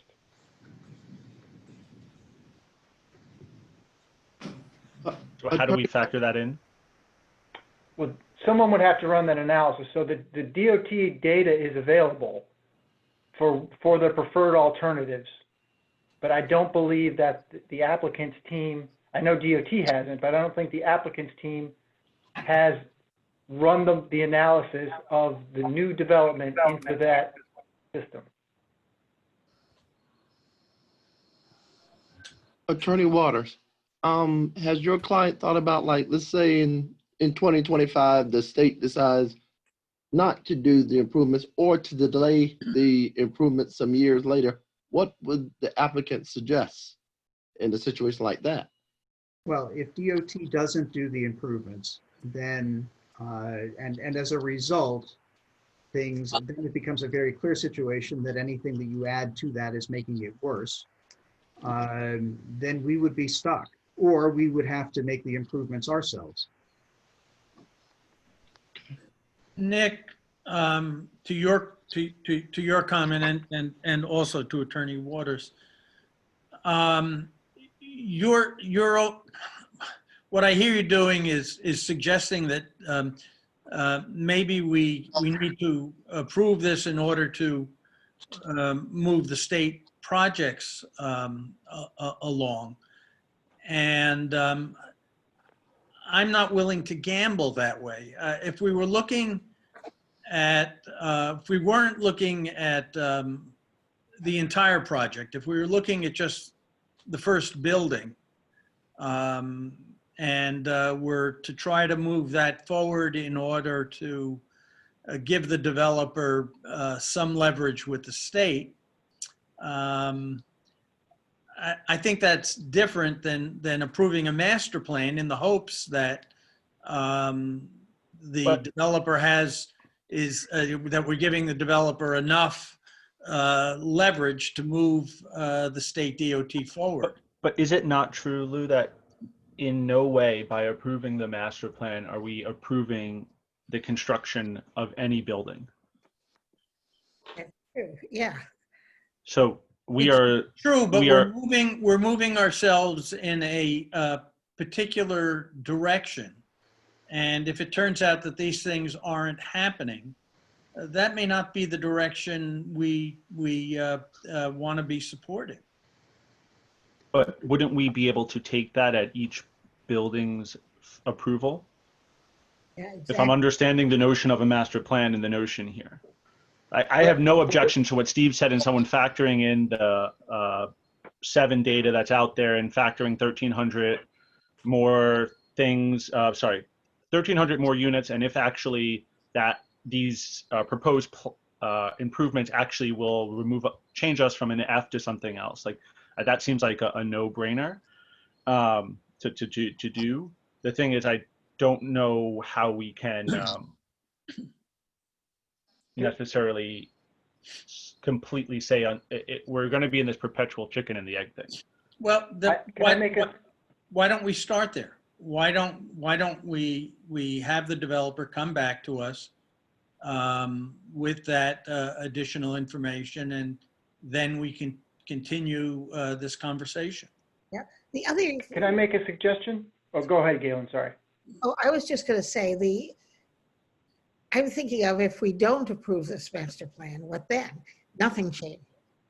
It remains an F. There's no further development in that area. Attorney Waters' client is stuck with a big piece of land that they're not going to be able to do very much with. And I don't see how we would anybody's. Mr. Chairman, excuse me, if I may, maybe we should just go over each of the intersections and what the level of service during the peak period for the 2025 year are. While there are some Fs, they're not all Fs, so I don't want to give the impression that everything is at a fail level. Steve, do you have the report that you could share? Or could I share my screen? Yeah, you should be able to share yours. Great. I'm going to share my screen. And Jeff, is this factoring in the thing that Steve mentioned about the how the proposed Route 7 improvements would impact traffic or not? No. So this is no improvements what we would be dealing with. Correct. This truly is baseline. This is existing geometry, existing signal timings with volumes that are grown to the year 2025 and the volumes from those approved, those other 3 approved projects. So at this table from the Tie and Bond report, let's see if I can highlight. So at Grist Mill Road and US Route 7, this column represents the morning peak hour and this column represents the afternoon peak hour. Grist Mill Road at Route 7 is an F during the morning peak hour with average 127 second delay. And during the PM peak hour, it's an F with an average 88 second delay. Grist Mill Road at Glover is an E during the morning peak period and a C during the afternoon peak period. Grist Mill Road at Main and the DMV Drive is a level of service D with a delay time of 52 seconds during the AM peak period and an F with a delay time of 108.7 seconds during the PM peak period. And the main avenue at Glover, Creeping Hemlock, and really also the Route 15 southbound off-ramp as well, is a level of service F with 151 second delay during the AM peak period and a D during the PM peak period. And the AM and PM peak period typically represent the worst 1 hour of traffic. Your rush hour period during the morning and afternoon. So that is a summary of what they are, the baseline is for that study area. So I assume without any of the proposed projects going forward, correct me here if I'm wrong, that these will either stay as they are or get worse. That would be correct, yes. I mean, you may see other elements might change traffic flow, but unless there's some major shift in traffic patterns, I mean, if you looked at it currently during COVID, you would probably see much lower traffic patterns at this point. But yeah, under normal circumstances and without any other changes in the area. Mr. Chairman, if I may, I have two points to get back to the issue that you and Nick were going over. Mm-hmm.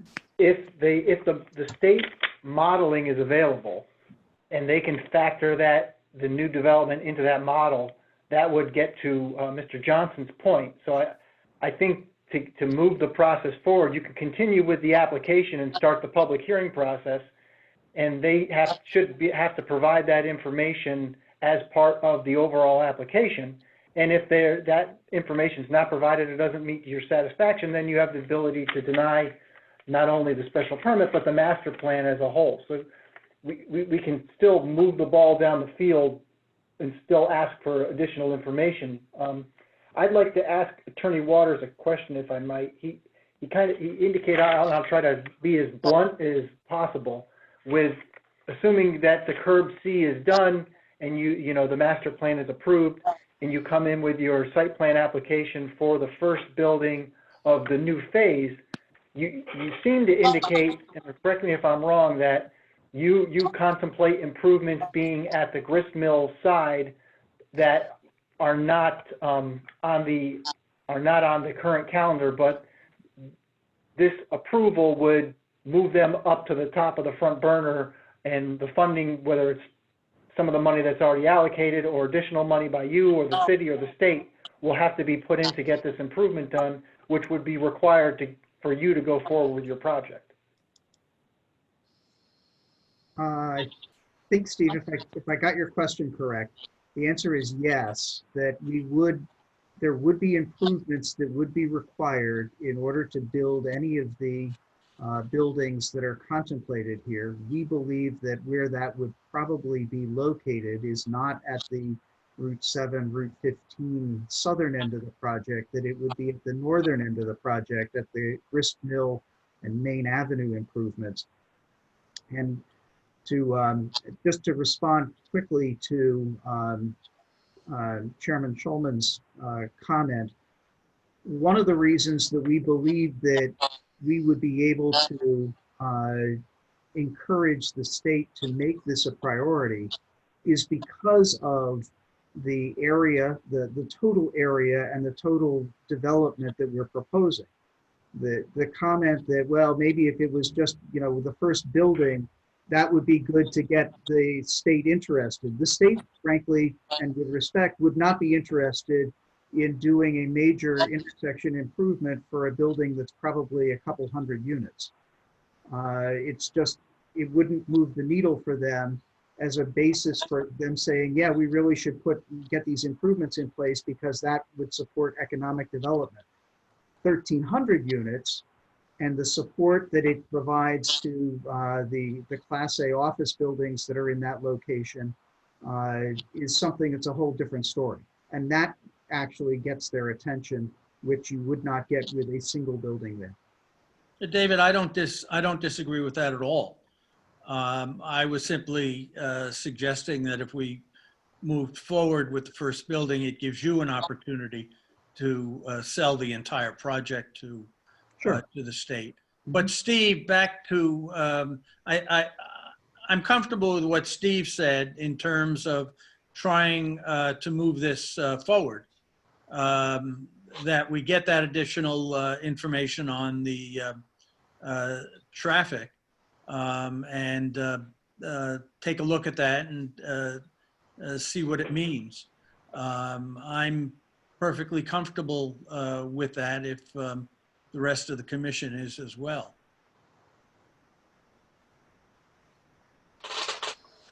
I agree. And I think, do we also have to go with, oh, go ahead, Josh. I was wondering if, and I don't know if this is out of the box or if DOT can provide some sort of advisory or perhaps weigh in on what Attorney Waters just said.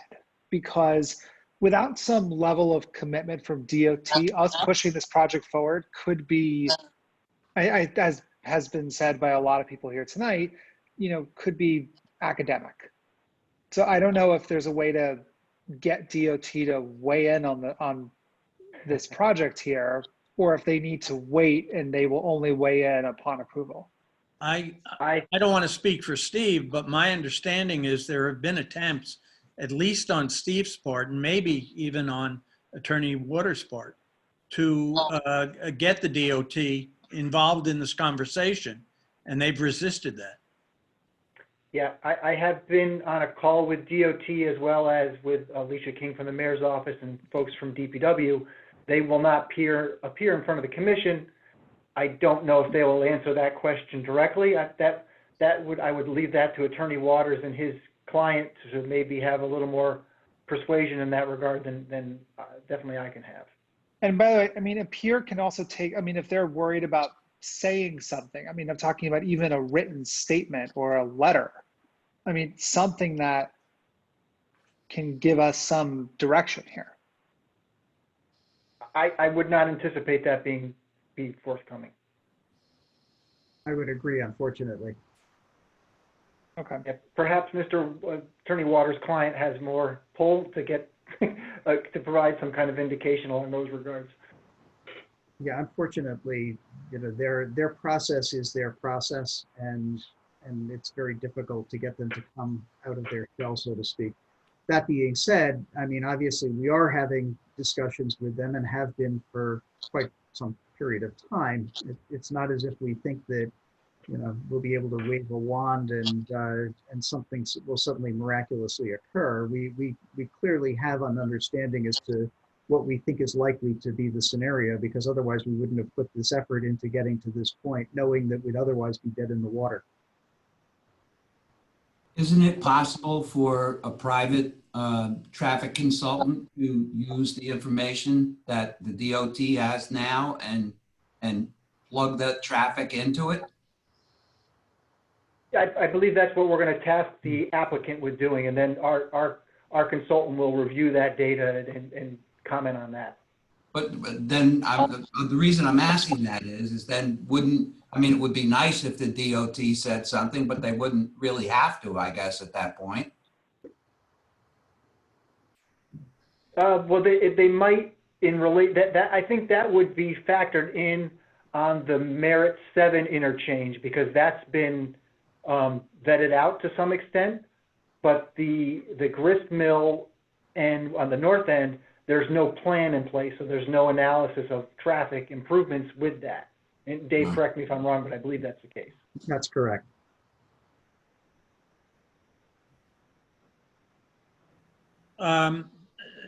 David, are you comfortable with going forward in the way that Steve has suggested? Gathering that additional information to the extent that you can, coming back to us for further discussion. Sure. I mean, I hear what is being asked, and we can certainly refer that to our traffic consultants and make sure that they are comfortable doing that.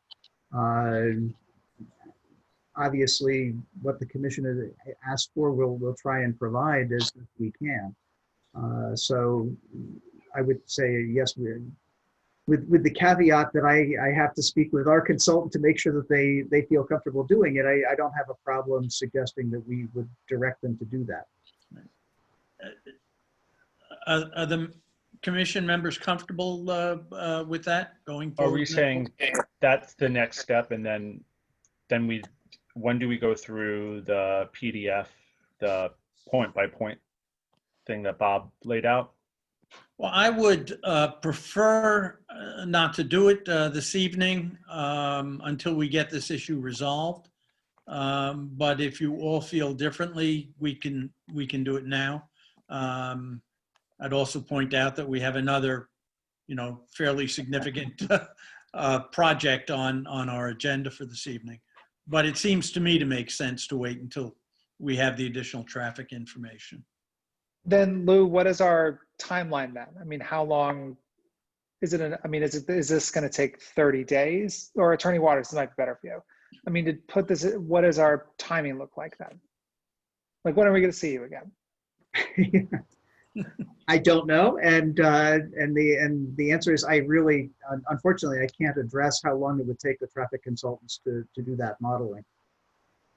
We can. Jeff, do you we have can leave sense on that? We can leave that up to Steve and David to work out the next day. I was going to ask Jeff if he was in the applicant's traffic consultant's shoes and was tasked with that, how long, just to get a rough idea of the timeline. Yeah, it depends on how detailed the state's model is, but they have their volumes already. They have their study area modeled. So I would think between 4 weeks and 5 weeks, you could probably get something together. So we'd be in a position to discuss this again, perhaps late October or maybe our first meeting in November. Now, I don't see, I understand a developer wants to move forward as quickly as possible. But this is a very large project. It's potentially a very important project to the city.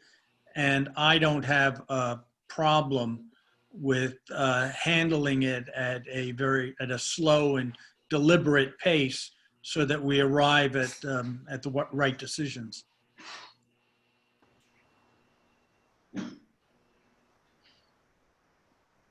Well, it seems we've come to a conclusion, so we should probably. Great. Now, we don't have to take formal action, but I'd like a sense of the meeting that that's an acceptable way to move forward with the commissioners. I agree. Yeah, so get more information. Yes. And I think slow and deliberate is the right move here. I Absolutely. agree as well. Okay. David, I guess you and Steve will be in touch, and then Steve Sure. and our consultants will be in touch as well. Sounds good. Okay. Thank you for your time as always. Well, thank you for your time and your patience. Yes, really. All right, let's move on with our agenda. Next item is Wall Street Recap Associates. Proposed amendment to revise the schedule for the Central Business District. This is a preliminary review. And then the same 5-20 SPR, 61 Wall Street, 17 Isaac Street. Complete construction on 6-story, 101 unit building at 61 Wall, and construction of 4-story, 50 unit building on Isaac Street. And I think I failed to mention the number for the first project, which is 4-20R.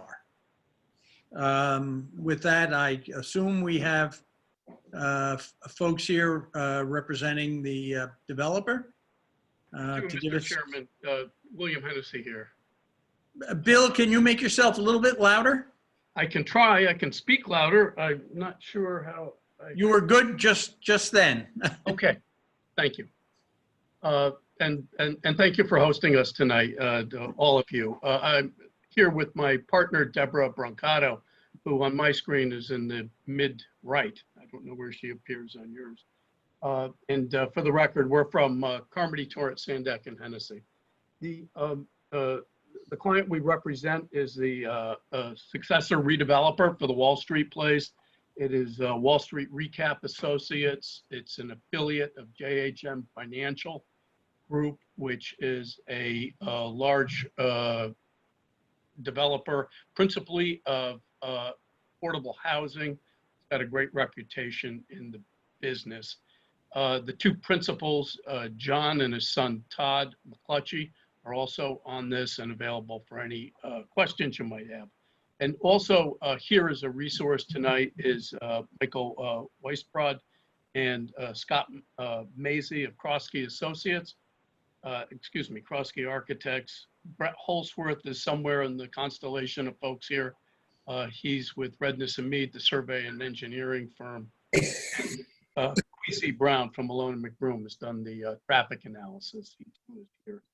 So, Mr. Chairman, as you noted, the applications before you tonight include a text change. We think it's a relatively minor improvement of the CBD zone regulation, and we'll discuss that in a little detail as we go on. The filed text change included 3 minor amendments just based upon some site and architectural plan changes. I think we're down to 2 and possibly 1.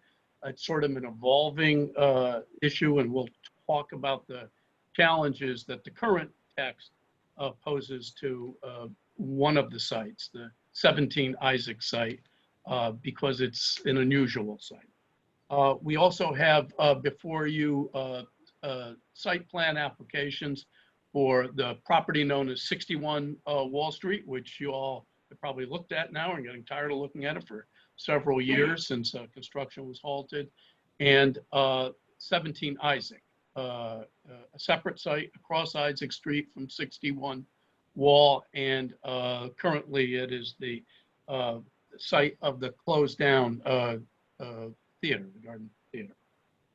And accompanying all this is a CAM application for both of those sites. So that's what's before you.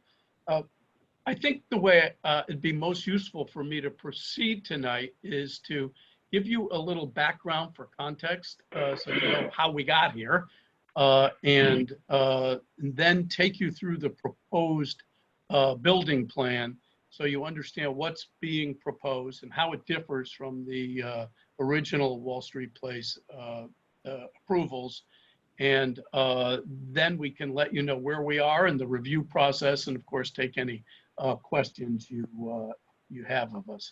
So Deb, can you put up, do you have the screen? Can you put up one of the images, and possibly the best one is the aerial image?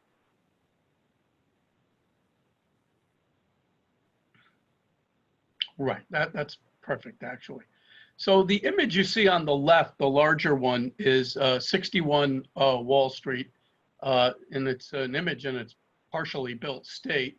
And the one to the right of it is the 17 Isaac Street site, the Garden Cinema. And I'm imagining you can all see this. Is that correct? Yes. Great. Okay. So the story of this area, the development of this area, really begins about 2004, when the redevelopment agency adopted the Wall Street redevelopment plan, and a land disposition agreement was drafted and entered into with the former POCO entities and Mr. Olson, who's since passed away.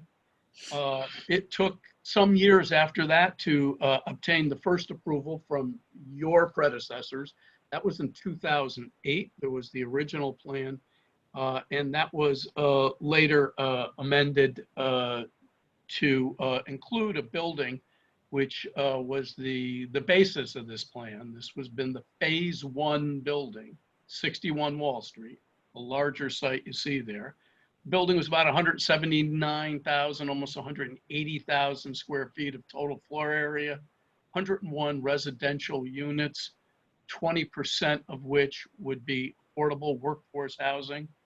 At the ground, there was about 13,000 square feet of retail space and a smidge more of restaurant space as well. The building was served parking-wise by a completely novel, untested, and unique automated parking garage that was based in the basement, the lowest level of the building. And construction actually began on that building in the spring 2015, a little over 5 years ago. About 14 months after the construction was started, that would have been summer of 2016,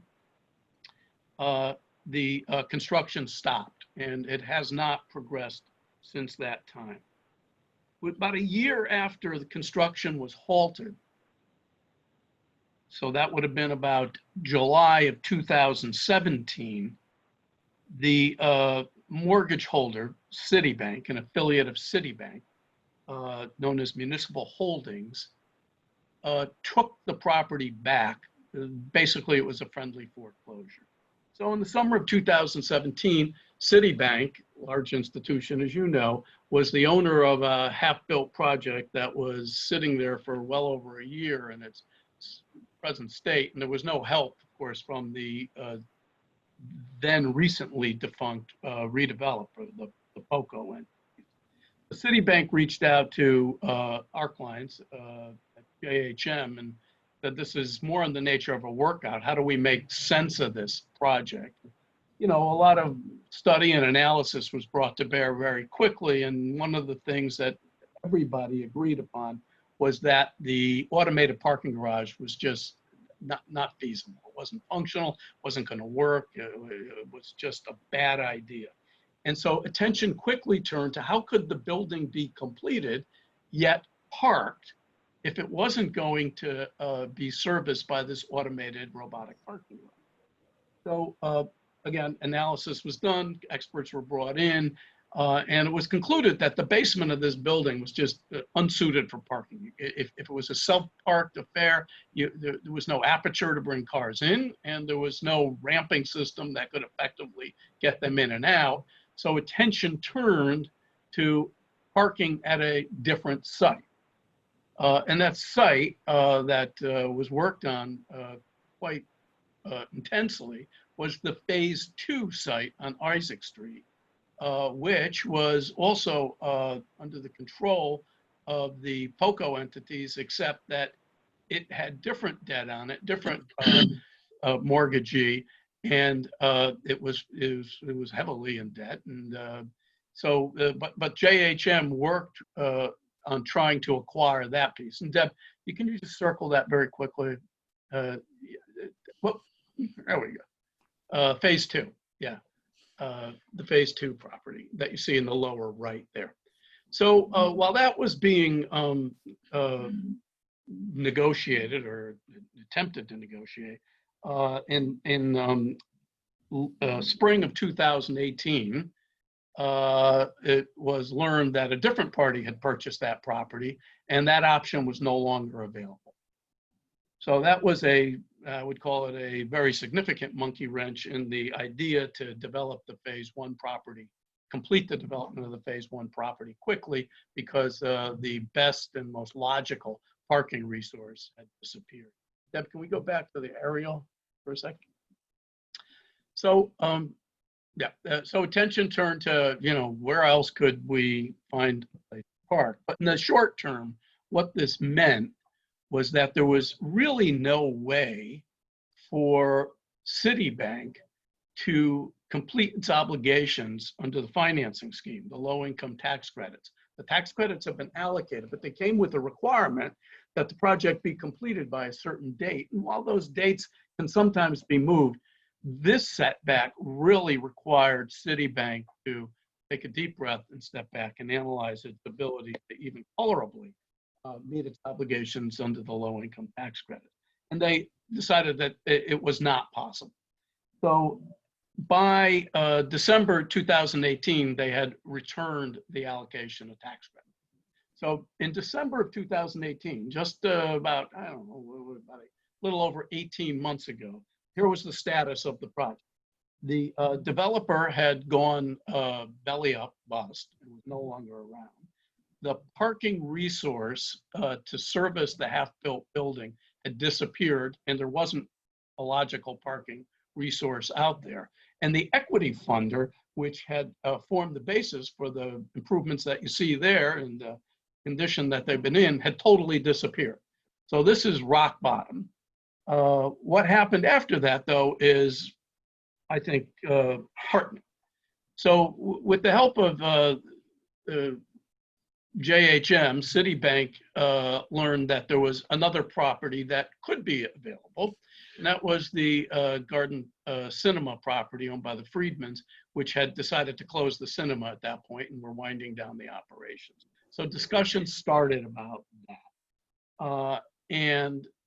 That property as a parking resource in many ways is superior to the Phase 2 site. Negotiations were had. And that really, really opened the key to solving the idea to develop this site. So what you will see, and what Mr. Weisbrod will speak to you about, is the two-building scheme that we now have filed before you folks and hope to begin construction on very soon. So one building, the 61 Wall Street building, will be completed essentially as it was originally intended. It's on about 1 acre and a third piece of property. It's a 5.5 to 6 story building. It's, as you know, in the CBD district and the Plan of Conservation and Develop. It's called, a mixed-use center. The proposal is to complete it as 101 units as originally intended. The proposal is to complete it as a 100% affordable project with all units in the building being workforce housing. The ground floor will be developed with a little over 10,000 square feet of retail, and there will be parking on the, call that the western half of the site, surface parking about 40 spaces. The bulk of the property, the bulk of the parking for that project will be located at 17 Isaac Street, which will be improved with a 2-story parking garage, atop which will be 2 stories of residential housing for a total of 50 units. And not less than 10% of those will be workforce housing. And Todd McClutchy can walk you through the different banding of affordability if that's of interest to you tonight, or the capital stacks. But you should understand that the objective here is to develop both of these buildings essentially as a single project and do them simultaneously and do them as quickly as possible. Attorney Hennessy, just very quickly, is there any public parking built into this project? Probably not. And Todd can talk to you about that. That was an issue we had. And what we will probably wind up doing here, Mr. Chairman, is taking advantage of the essentially, I'm going to use the term buyout provision for the public parking. We can walk you through that. We spent a lot of time dealing with all these issues because, as you know, once the deal coalesced and once we became convinced that there was a deal to be had, and we had a firm contract with the garden folks people, and we had the talent of the Kroski people, develop a building that people found in the community found appealing, because we have been out there. We worked with the redevelopment agency and ultimately the Common Council on an amendment to the land disposition agreement, and that took a fair amount of time. In fact, it took a lot of time, but I think I'm speaking for them as well as our side of the deal to say that when we got it right and everybody was happy with the design and the building programming, it came together very quickly. And it was approved by the Common Council mid-July, and I think I was at the planning committee July 3rd, 2019, and they had a bunch of issues and questions. And believe it or not, 1 year to the day later, I was back at the planning committee, and we had solved everything to the point where they pushed it forward to the full council 10 days later, and it was approved on July 14th. And I believe the redevelopment agency acted on approval on July 15th. And we, at that point, had advanced the design sufficiently so that we were able to file with your commission in, a little over a month later, and here we are. So, and we're very pleased with that kind of process. So we hope we hope it could continue at a pace like that. This is probably a good point, Mr. Schulman, where I invite the folks from Kroski to show you the physical building that they have planned. I will tell you that on the ground floor, there is a space of about 900 square feet that's been reserved for the Norwalk Arts Commission to program art space in there. We think it's a nifty spot, and I'll explain why maybe after you see the building. There may be an opportunity there. This space is adjacent to a stairwell that's already in the building that would take you to the lower level. Nobody's really figured out what to do with this lower level. It's a cavernous basement designed to park many, many cars, and there's just really no real use for it now.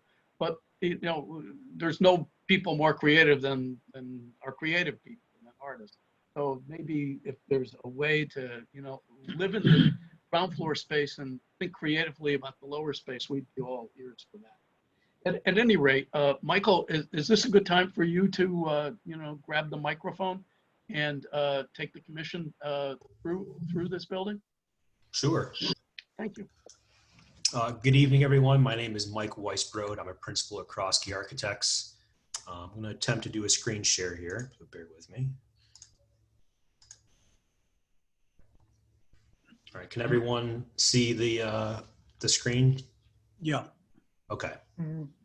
All right, so thank you, Bill, for introducing the project.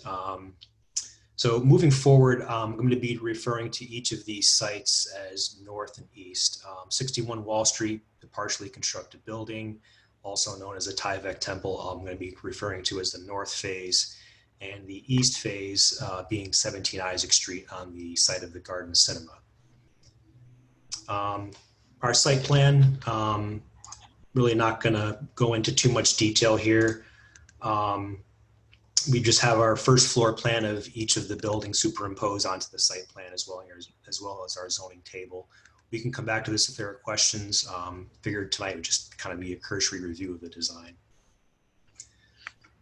So we'll be talking about the north phase of the project first, given most of you are probably more familiar with this building than the other one. As Attorney Hennessy said, the basement space is no longer going to be utilized for robotic parking, so we have ample amount of space there.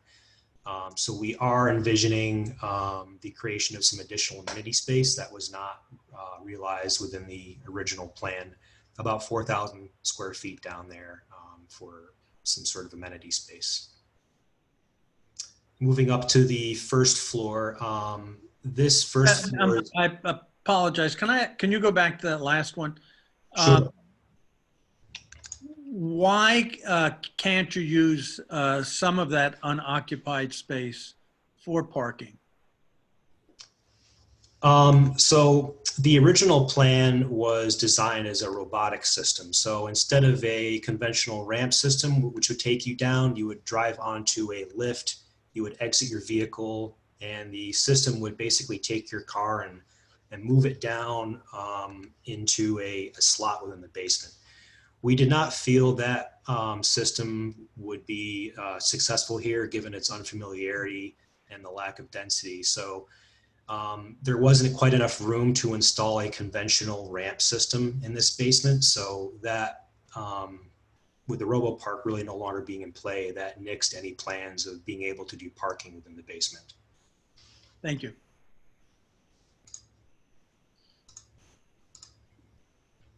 So as you can see, the first floor is a variety of uses. I'll try to walk you through it as best I can here. This is perhaps the floor of the building that has changed the most since the previous plan with the loss of the RoboPark system. We still have a decent amount of retail space, over 10,000 square feet, as was mentioned, positioned along the streets of the building, wrapping around. And we do have the ability to designate some of that space for the Arts Center, probably at the corner here and potentially on the other corner here. There's 40 covered parking spaces proposed in the center of the first floor, accessed via the back end of Isaac Street with an ingress and an egress. And the balance of the first floor is a mixture of circulation space to be able to access both the covered parking and the upper floor residential spaces, along with some support spaces like a trash room and a bike storage area.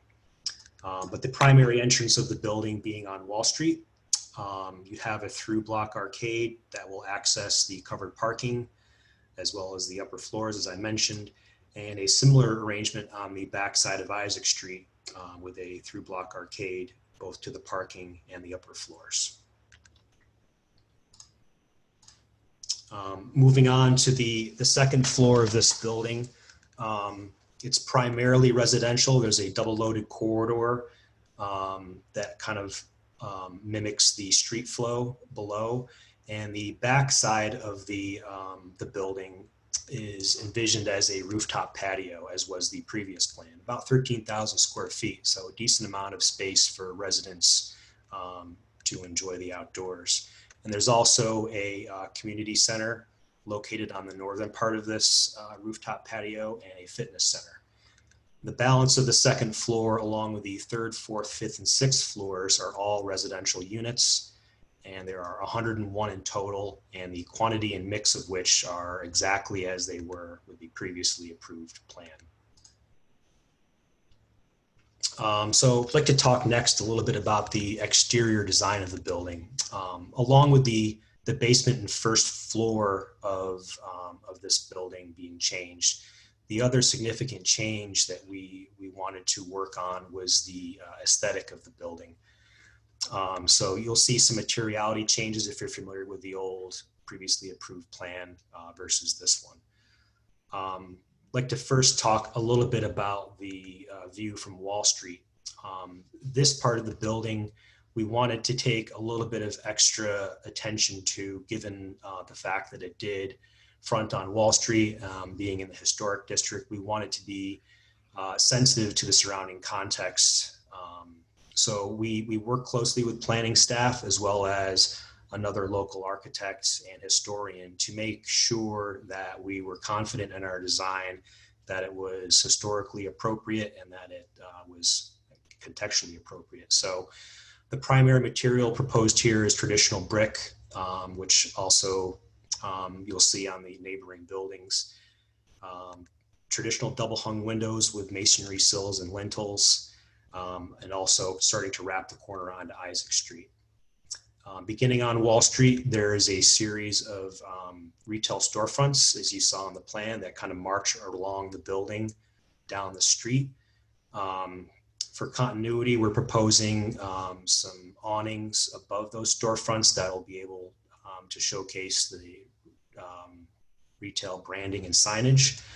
And also tying the building together is a base that'll be primarily built out of stone, although there are some brick elements, especially on the Wall Street facade. Try to zoom in here a little bit. Oops. So marching along the building, this is the first leg of Isaac Street. The right side is the building, piece of the building we just saw in the rendering there. This is where the building starts to take on a little bit different shape in terms of materiality. With the close attention being paid on the Wall Street facade being historically appropriate, the rest of the building starts to become a little bit more contemporary in nature. So materials change a little bit. There's still a mix of brick proposed, but there's also a mixture of fiber cement panels and siding proposed, as well as some aluminum siding. And the composition of the materiality here, we took a lot of care to position these materials in such a way that it helped to break down the imposing massing of this building as it stands now, which is obviously all white with the exposed Tyvek. So it was done in such a way to have the building feel not so imposing.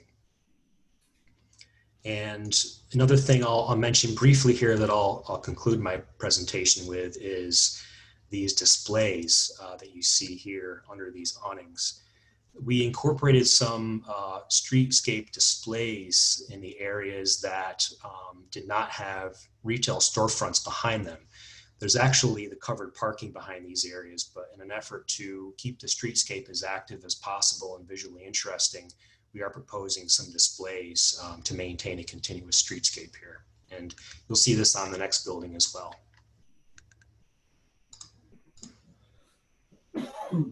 And this next page is the other side of Isaac Street on the back, parallel to Wall Street. So it's more or less consistent in terms of materiality and composition than the one you just saw on the other side of Isaac Street.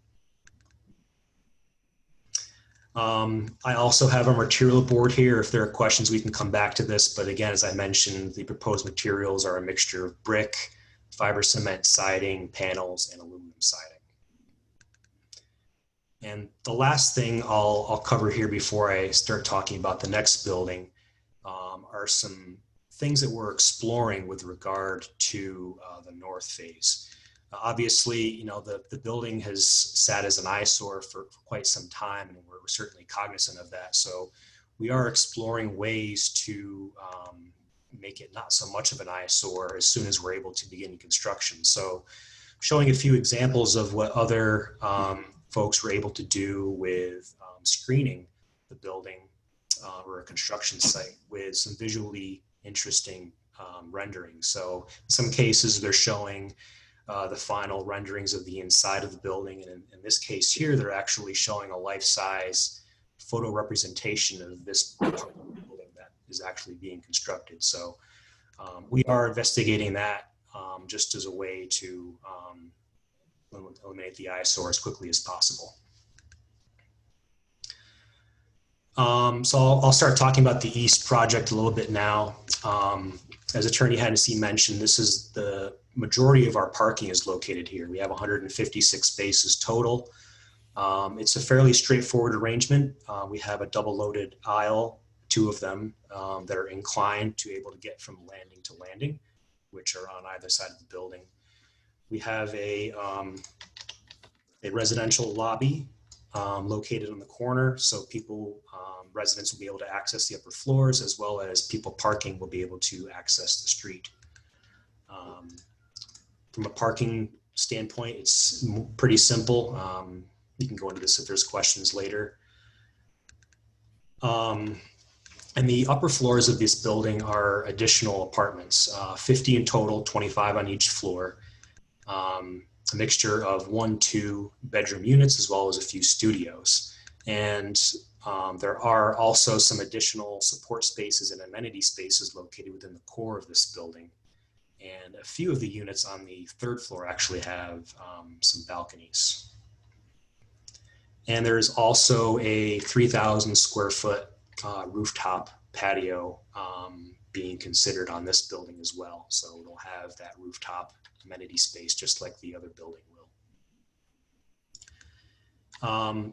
Speak next a little bit about the exterior design of this building. This was a bit of an interesting project for us.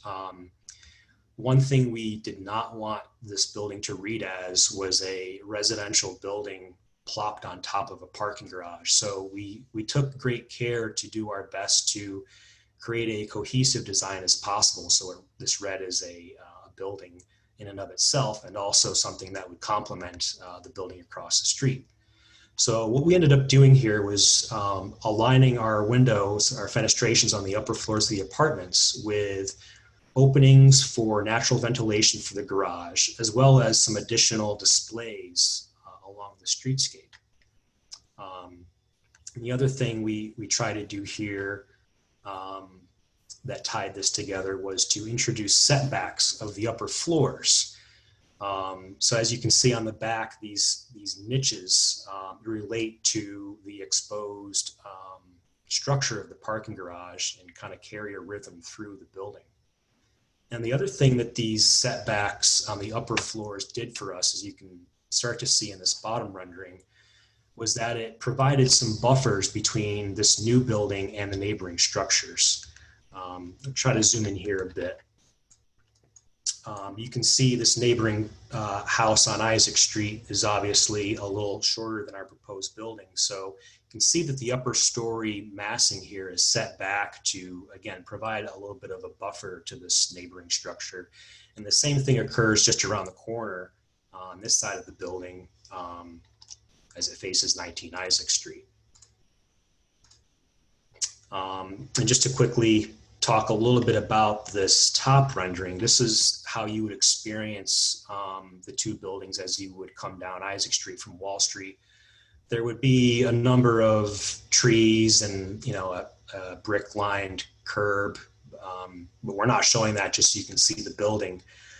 But as you can see here, you start to see how these displays will sort of tie the building together and provide a little bit of visual interest, rather than a blank wall. That was certainly something we did not want, having parking directly behind on the first floor, is to just have a blank wall separating the parking from a sidewalk, or even having it open and looking into that parking. So we thought this was a innovative idea that would allow, again, the continuity of that streetscape. And I'll kind of conclude things here with just a little bit of a blow up of these potential displays. In some cases, they're envisioned as a little bit deep, enough to provide enough room for a sculpture or some other works of art that the Norwalk Arts Center could use as rotating materials.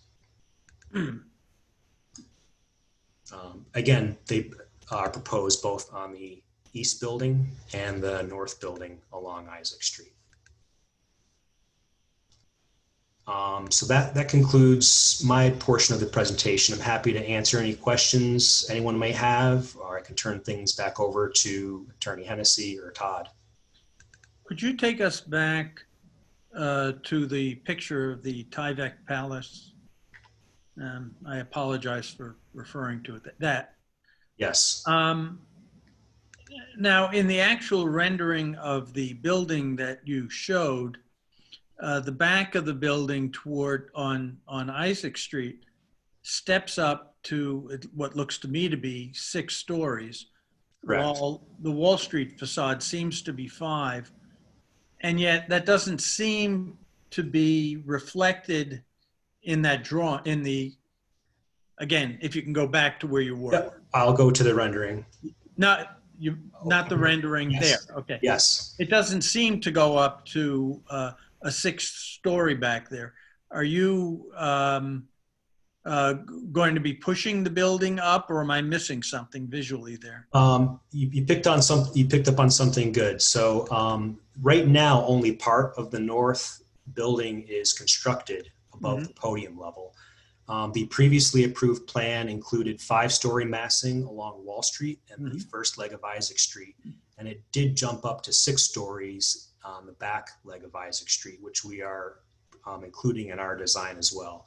So what I'm getting at is the 6-story massing is not yet constructed, but is part of our design. Go back to this view here. The building is really only built up to, I believe, this point or so. Steve, if I remember correctly, the new Wall Street plan limited the height of buildings, is it 4 stories? Correct. Yep. So whatever we do, and I know we previously passed some language that gives us some flexibility, but why would we permit it to be pushed to 6 rather than the 5 of the rest of the building? I mean, it seemed to me it makes it more difficult for us to approve the project. That's a good question. While I'm trying to answer it, I'm looking at the zoning chart for the CBD regs to confirm that, to make sure I don't speak out of turn.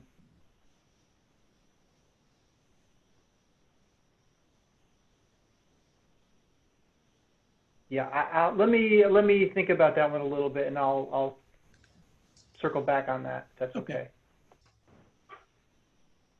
So let's open it up to commissioners with questions about the project.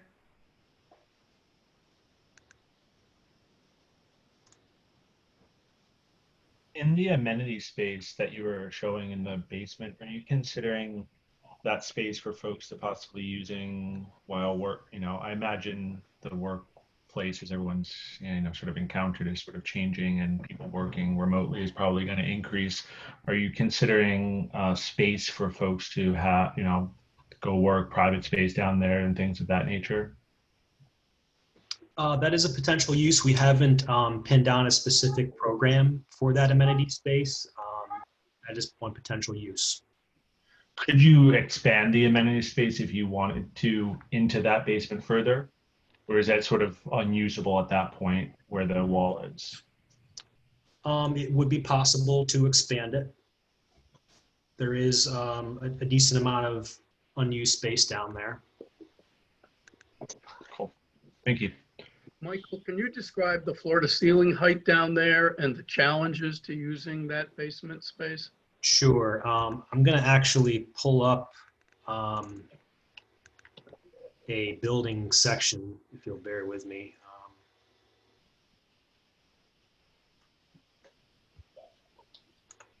Thank you, Boris.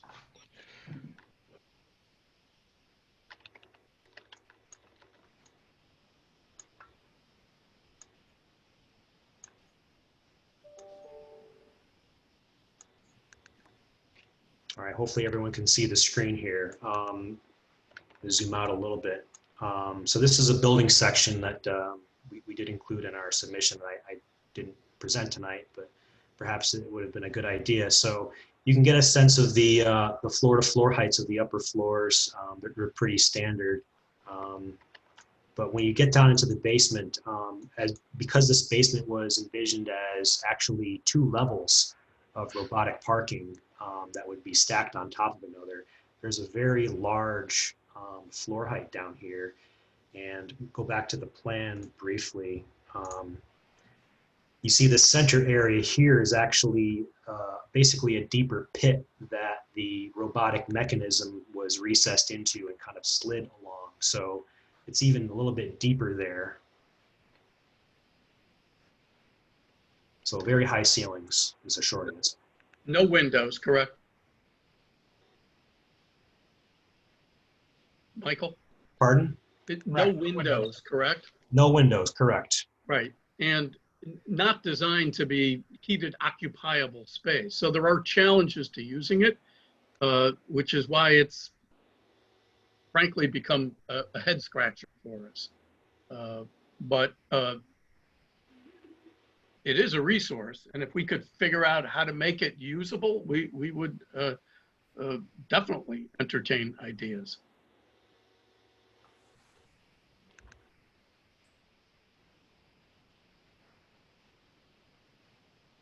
Other questions?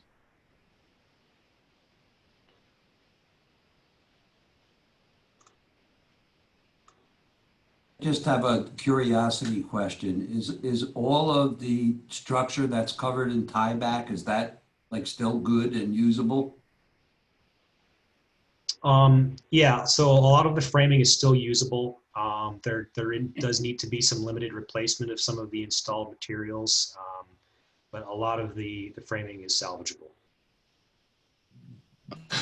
Attorney Hennessy, will there be like, what, 15 workforce units, and will you all show us where they're going to be? I will let Mr. Witherspoon, I'll let Todd McClutchy give you the answer to that question. Okay. Yeah, I can give you a little bit of a breakdown of what the affordability will be throughout the project. And Mike, you can maybe at the same time, maybe pull up the diagram that we did that designates where the affordables are located. And we can just quickly walk through that. But so in terms of the overall affordability, we have different income set-asides for each of the buildings. And we roughly have 25% of 4 set-asides throughout. So 25% are going to be set at 40% of AMI, which is the Fairfield County. And then 25 is going to be at 60% AMI, 25 at 80, and 25 at market. This slightly deviates from that, but that's the general income mix. Okay. And when you say that, are you talking about the entire project, the 2 buildings? That is correct. Okay, thank you. Buildings.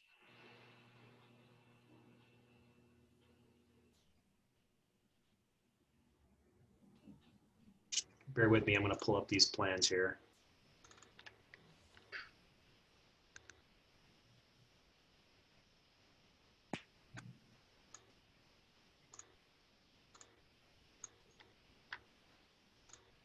All right, hopefully everyone can see that. This is actually a subsequent iteration of the submission, so that's why we didn't really focus on this tonight. But we've since gone through and designated the affordable units, as Todd mentioned. I'm just showing 1 floor now, but what we ultimately did was to scatter the affordable units throughout each floor of the building and provide them in a direct relationship to the unit mix.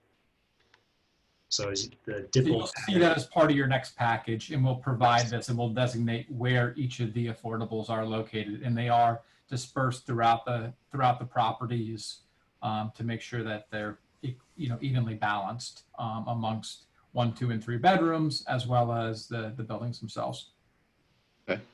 I was just going to ask, how many 3 bedrooms are there in the 9 properties? So it's 12 3 bedrooms, and those are all located in 61 Wall Street. And then I will just read off the number of studios, ones and twos. It's going to be 35 studios, 36 one bedrooms, and 68 two bedrooms, and again, 12 threes.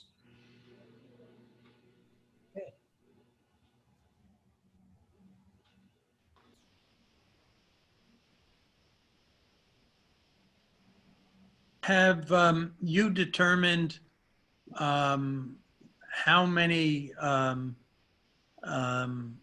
children of school age are likely to be in these buildings? It's a question we often get asked. Actually, I don't think we have that information. We'll put our minds to it and see if we could, come up with an estimate we feel, comfortable sharing. But we'll take note of that, Mr. Schulman. I have one question. How many of the people that you're anticipating renting these apartments to would be new to Norwalk? Or how many of them will be relocating? Because, there are a lot of affordable housing is disappearing. And those people either have to go elsewhere or find another place in Norwalk. So is this going to be populated mainly with people who are already located in Norwalk? Well, I don't think we have the ability under the law to exclude anybody, but we certainly have the ability to make it known within the Norwalk community that this is an asset. And Todd, I don't think you have a problem taking reservations or any inquiries at an early date. Yeah, that's pretty much correct. And one great thing about this project is nobody is being displaced to build this project. So this is 100% net new units, 151 in total, 75% of which are at some level, discounted off market. It's a good story. If the community is notified and kept in the loop throughout, that should relieve some of the pressure that we get that it's adding all these school children. Probably these school children are already here. They would be forced out of Norwalk. Right. Is that? Yeah, we agree. We see this as a great opportunity for providing affordable housing in the city and making sure people are properly housed so they have, they're right housed and they have disposable income and they're living in a mixed income community and buildings, because we think that that's the way that people should be housed, and particularly in a more urban setting. Mm-hmm. I think that's great. Any other questions? Next step, Steve. Are we ready for a public hearing? We can go ahead and schedule that. The text amendment has to go to the Planning Commission for referral, so they don't meet until mid-October. So you're probably looking at your first November meeting, which I would guess. We also need to get peer review done, design review on the architectural side. So if you're okay with that, I'll work with the applicant, and I was going to recommend Mr. Griswatz again to help us with that. He's a little bit familiar with the project already because I talked to him about the text amendment and what he thought about the step back amendment itself, and if he had any issues with that. So he looked at the project a little bit. So hopefully that won't be too cumbersome and too time consuming for him to take care of, but I will get to him as soon as possible. Okay. Any final questions before we let them go? Well, if not, thank you very much. We really appreciate your time, and we look forward to presenting this at the public hearing. We look forward to time is here. Thank you very much. Thank you. Thanks, everyone. Okay, our next item is 4-20 Cam 70 Shorefront Park. Construction of a new single-family residence. We have someone here to speak about that. Yes, Mr. Chairman, Liz Succi and others, if you could make us participants again, that'd be appreciated. Be all set, Liz. You just have to turn your cameras on and you'll be good to go. There you go. Back in Paris again.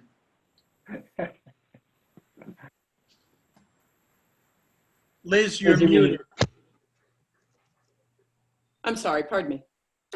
Thank you again. And I think tonight also is going on the line will also be Kate Throckmorton of Environmental Land Solutions, Tom Quinn of Peak Engineering, myself, and perhaps the principal of Shorefront Park Properties, Carmine Tomas. So if we're ready to go, again, thank you. My name is Liz Suchy. I'm a partner at the law firm of Carmody, Torrance, Sandak, and Hennessy, and we represent the applicant, which is Shorefront Park Properties.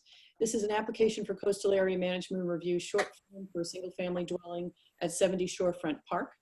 The property is located in the B residence zone and within the boundary of the coastal area management zone because it is located directly to the west of the Norwalk Harbor. The lot size is larger than the 6,250 required for B zone. It is 9,630 square feet, and there is an existing single family residence on the property. The proposal is to demolish the existing single family residence and in its place construct a new completely conforming single family residence that meets not only all of the zoning requirements for the B residence zone, but also meets additional requirements set forth in a deed restriction, and that is a greater rear setback from the seawall. Setback for zoning is 15 feet. By deed restriction, it must be 25.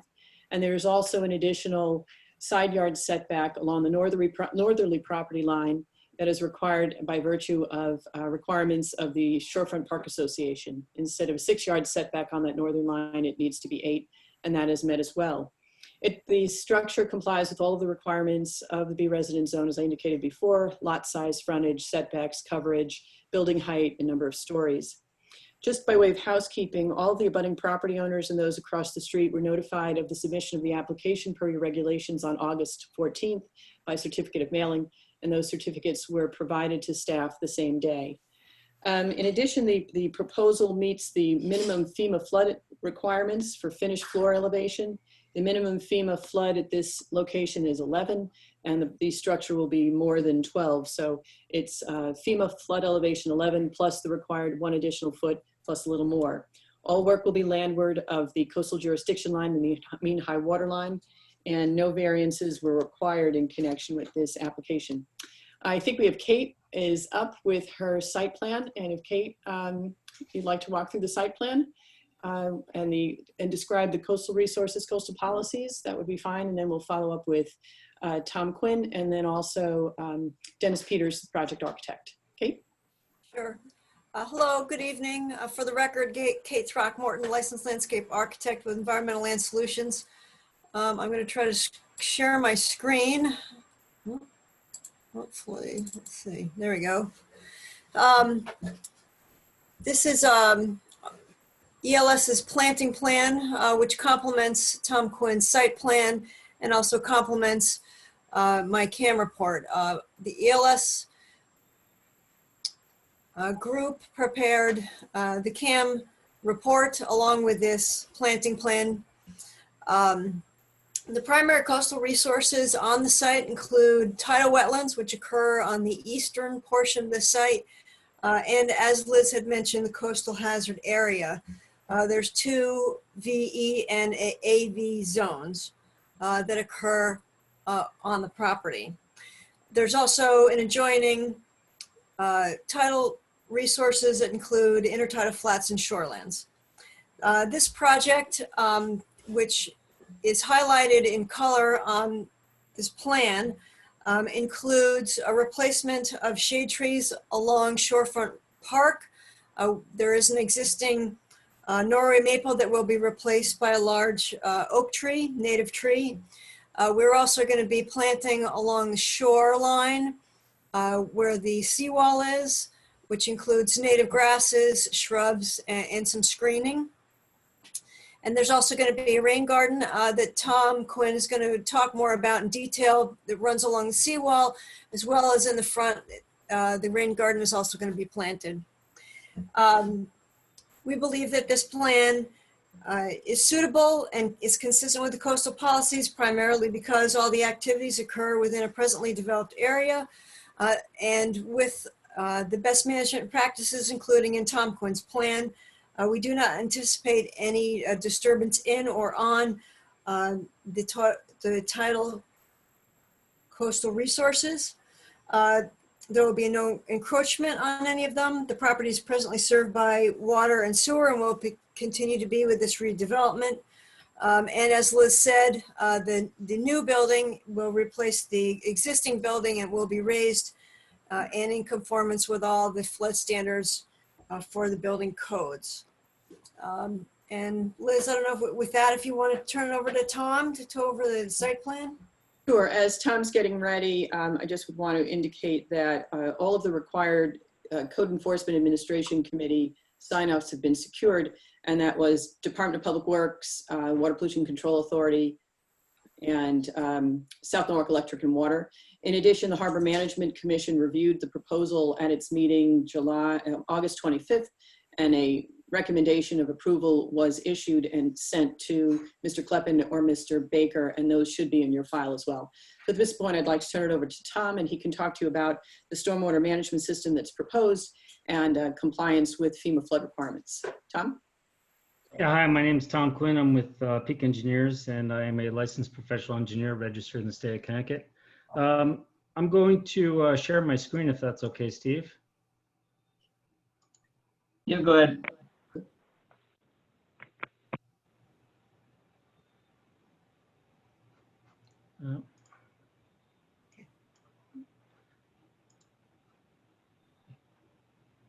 Easier said than done. Yeah, it doesn't seem to, it's asking me to create a link again. I don't know why it's doing that.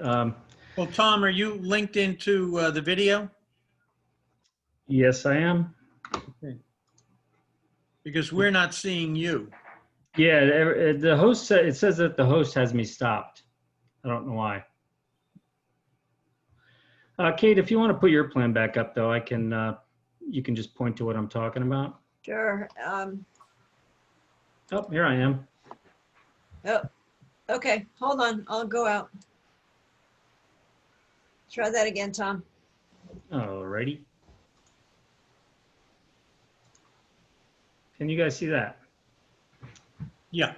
Okay, so this is the site plan that's been submitted, and as Liz just said, it's been approved by DPW, WPCA, and of course, and the Harbor Committee a couple weeks ago. What we're proposing is to remove the existing structure and create a new structure. The driveway is going to get a little bit smaller. Basically, the proposed project will result in an increase in impervious area of just under 1,000 square feet, 995. The site is very, very flat. It generally pitches away from the structure in all directions, as does the existing site. We don't propose to change any of the exterior grades.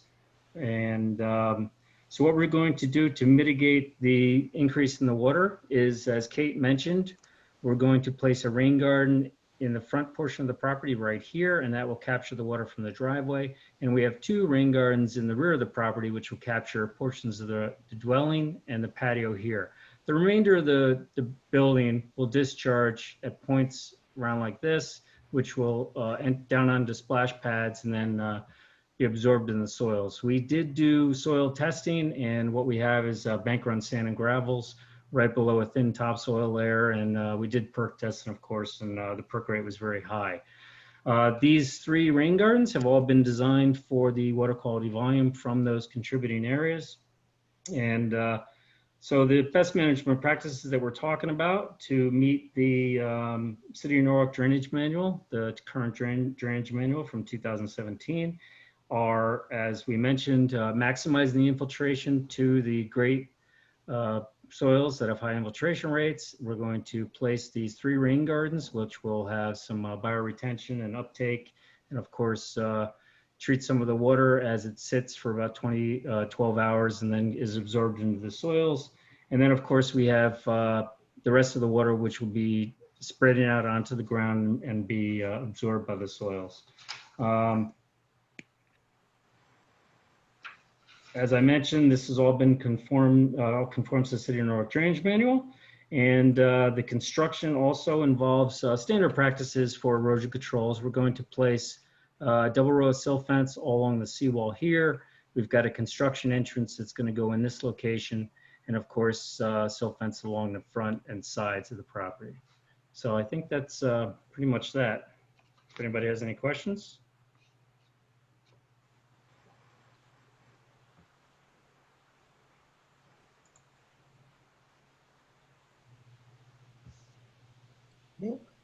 No? I'll pass it back to Liz then. Muted, Liz. Sorry about that. If no one has any further questions for Tom or Kate, I'd like Dennis Peters to come on if he's available and to just show you what the design of the single-family dwelling will be. As Dennis is getting ready, let's see. Just wanted to mention for the record that, as you know, Kate and Tom have been before you numerous times. Both of them have more than 25 years of experience each in their respective fields, so I'm certain that you would qualify them as experts and make that part of the record. Perhaps Dennis is online right now? Hi all, thanks for your time.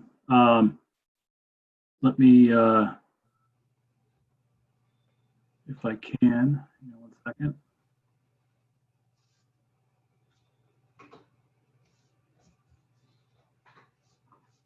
Share my screen. I apologize, I had a conflict. I just got off another. You can be in 2 places at once. I just got off of the Darien ZBA meeting about 5 minutes ago, so I'm just jumping on here. Can everyone hear me? Yeah. So I've been working with Carm Tomas for quite a number of years doing his design work, and we put together the single family house that's obviously proposed here. So I think it's pretty straightforward. If everybody's taking a look at the plans, this is the front facade as it faces the street, and if everyone's taking a look at what's been submitted, this is along the southern facade. This is the portion facing the water. And as we wrap ourselves around the house to the north side, and so forth and so on. The floor plan obviously is pretty straightforward, typical single family residence. The majority of your typical components: kitchen, family room, dining space, office, 2-car garage. Obviously, as Tom and Kate have chatted about, everything meets flood elevations, and structurally, my structural engineer has done his work to incorporate what's necessary from a structural and a flood standpoint. From that regard, second floor is as noted, and again, fairly straightforward, so I won't take up too much of your time going through the dynamics of the floor plan, but if there's any questions I can answer with regards to the design, I'd be happy to. If anyone has any questions of Mr. Peters. The other thing I wanted to mention is that we received comments from staff early on following the submission of the application, and all those comments staff have been responded to. And if there are any revisions to plans, I don't think there were any, but all the comments that were shared by staff, we have addressed those comments accordingly. With that, that concludes our presentation. And as we've indicated, it's rather straightforward, meets or exceeds all the required FEMA requirements, meets all of these height and bulk requirements of the zone in which it's located. It's a straightforward single-family residential zone, a single-family residential property in the B residence zone within the boundary of the CAM. So if you have any questions of us, we're happy to answer them. Thank you. Steve, any comments? I have none. There were some neighbors that reached out initially. I have not heard anything. I thought they might be submitting a letter, but I had not seen anything. I don't know if Brian's gotten anything. Nope, I haven't got anything. Okay. Are there any comments from the commission? If not, I'd welcome a motion to approve the project. A motion. Okay, Frank made the motion. Is there a second? Second.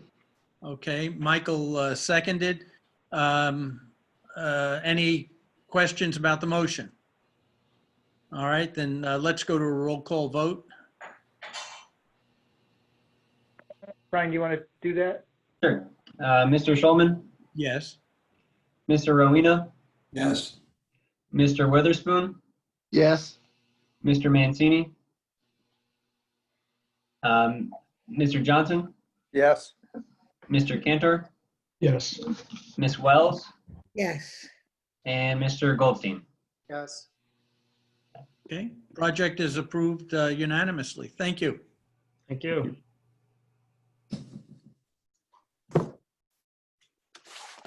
All right, let's move on to 5-20 CAM. Peter and Diana Cotelling, 163 Gregory Boulevard, new single-family residence.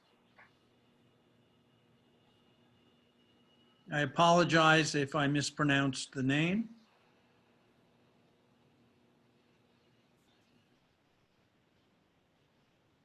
Muted, Liz.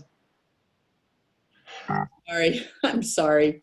Again, I'm Liz Suchy, who can't figure out what mute and unmute is tonight, and my husband is laughing at me in the other room, so you're all invited to laugh at me as well. I represent the Codlings. They are the owners of 163 Gregory Boulevard, and they are the applicants before you on a, again, single-family residential CAM application for property that's located within the coastal zone. If you bear with me 1 second, I'll get some information on my end, hopefully to pop up. But the property also is located in the B resident zone. It's oversized. It's well beyond the 6,250 square feet that's required. Right now, the property is vacant. It has been vacant land for many years.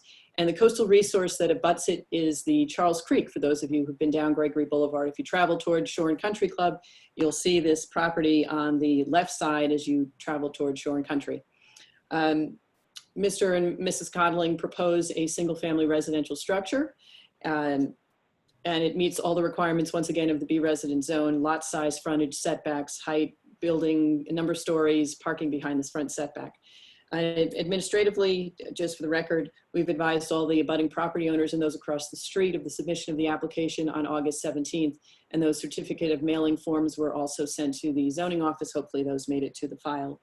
There are a variety of individuals that you may hear from in the next couple of minutes, and those include Bill Andriopoulos and Maria Genovese of Andriopoulos Design Associates, the project architects, and Andy Sumalides, principal at Land Tech, and Andy is the civil engineer on the project.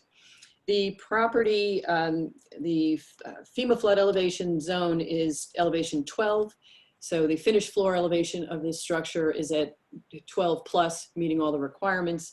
The requisite flow vents are proposed, and ADA will get into that in just a minute. No variances were required in connection with this application. And as I had mentioned with the prior application, the requisite Code Enforcement Administration Committee official departments have signed off on the project, and those include South Norwalk Electric and Water, Public Works, and Water Pollution Control Authority. And again, the Harbor Commission reviewed this application and issued a positive recommendation at its meeting last month. So at this point, if Andy Sumalides could possibly come on and just describe the site plan and the stormwater management plan for the project, as well as give us some information on the coastal resources and policies, that would be terrific. Andy, I will leave it to you. Good evening, Andy Sumalides, partner and professional engineer with Land Tech out of Westport. I'm gonna try sharing my screen here. Everybody see that aerial? Yeah. Good. Okay, so 163 Gregory Boulevard is a vacant lot along the strip of land that goes down to Shore and Country. To the west or southwest is a single family residence, and to the north is another vacant lot. The coastal resources on this piece of property are tidal wetlands along the southern edge of the slope along the back edge. There's no seawall like the property to the south. It's all just a vegetated and rocky slope, which is stable. And the tidal wetlands sit along that. If I could pull up this survey here, the coastal hazard area, the VE zone, is on the southern portion here. The VE zone is waterward, and the AE elevation 12 is to the west, landward. And as Liz mentioned, the first floor of this new single family residence will be at elevation 14.17, I think, which makes the lowest structural member a foot above the base flood elevation, meeting FEMA requirements. The other coastal resources are coastal waters, Charles Creek, which connects to Long Island Sound. And then the coastal hazards we mentioned already. The proposal here is for a single family residence, very similar to what you just heard on Shorefront. In terms of drainage improvements, we are taking all the roof areas and all the proposed driveways and piping it to an underground detention system in the front yard. As you've heard earlier, it's the water quality that's most important when dealing with stormwater runoff along coastal waters, and not so much the reduction in runoff. But in this instance, we actually reduced the 25-year storm as well, because the overflow from this drainage will go into the town's drainage system. So we're not only meeting the water quality standard, but we're also reducing the flows for up to the 25-year storm, which is atypical for properties along the coast. The proposal here is for a new driveway coming off of Gregory Boulevard in the northeast corner. The property will be serviced by sewer and water and gas. There's an existing electrical pole in the right-of-way that will be relocated for underground service to service the new residents as well. The last component really here is there's a new sidewalk also proposed that will meet up with the existing sidewalk to the south. No sidewalk to the north, but as you know, as you all know, as properties get developed, hopefully this sidewalk continues all the way down to Ludlow Park and around towards the beach. So that would be a nice feature with development of this property. At this point, if you guys have any questions, I'm more than happy to answer. Otherwise, I'll turn it over to Andreopolis and I'll continue my share screen as they're having technical difficulties, and then have them continue with the presentation.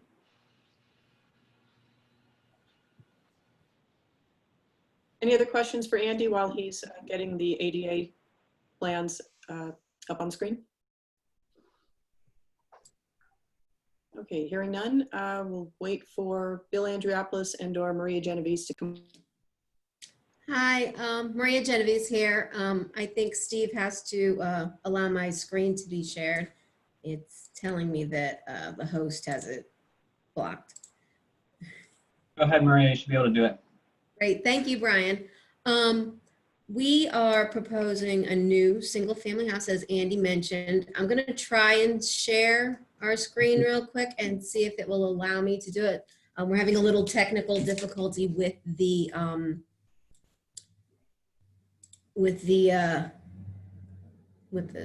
screen sharing, but I'm gonna try right now. Let's see.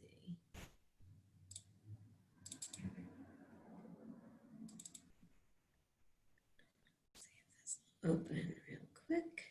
We have, as Liz mentioned, we had the foundation drawing drawn and included in this set. We're required 9 flood vents, and they are installed in the foundation. Maria, everyone, can you see a plan on the screen? No, Maria, no. Maria, your plans aren't sharing. Sorry about We that. had the same problem as we did earlier. Yes, unfortunately. Andy, could I ask you to pull up drawing A1 for me, please? Sure. Thank you. Sorry about that.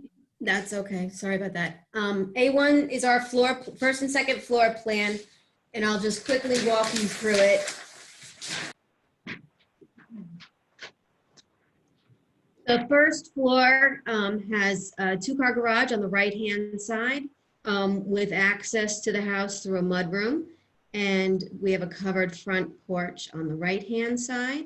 You come in and it opens you up to a 2-story foyer area. And then you will walk through, and then the kitchen, dining, and family room are all an open floor plan with plentiful windows on the back side with views to Charles Creek. On the second floor plan, we have 3 bedrooms, laundry room, master suite, and as you can see, the large open area to the foyer below.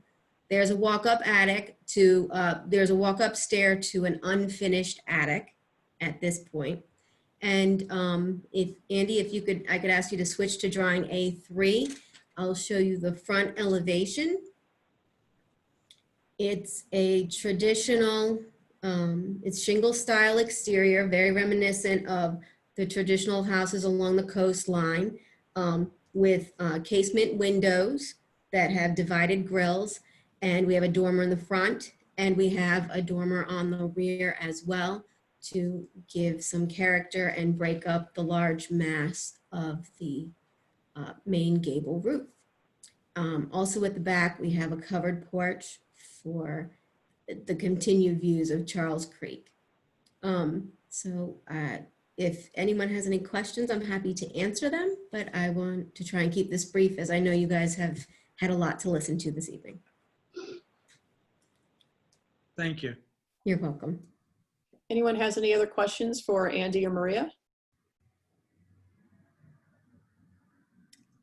Hearing none, that concludes our presentation to you this evening, and look forward to any other questions you may have or comments.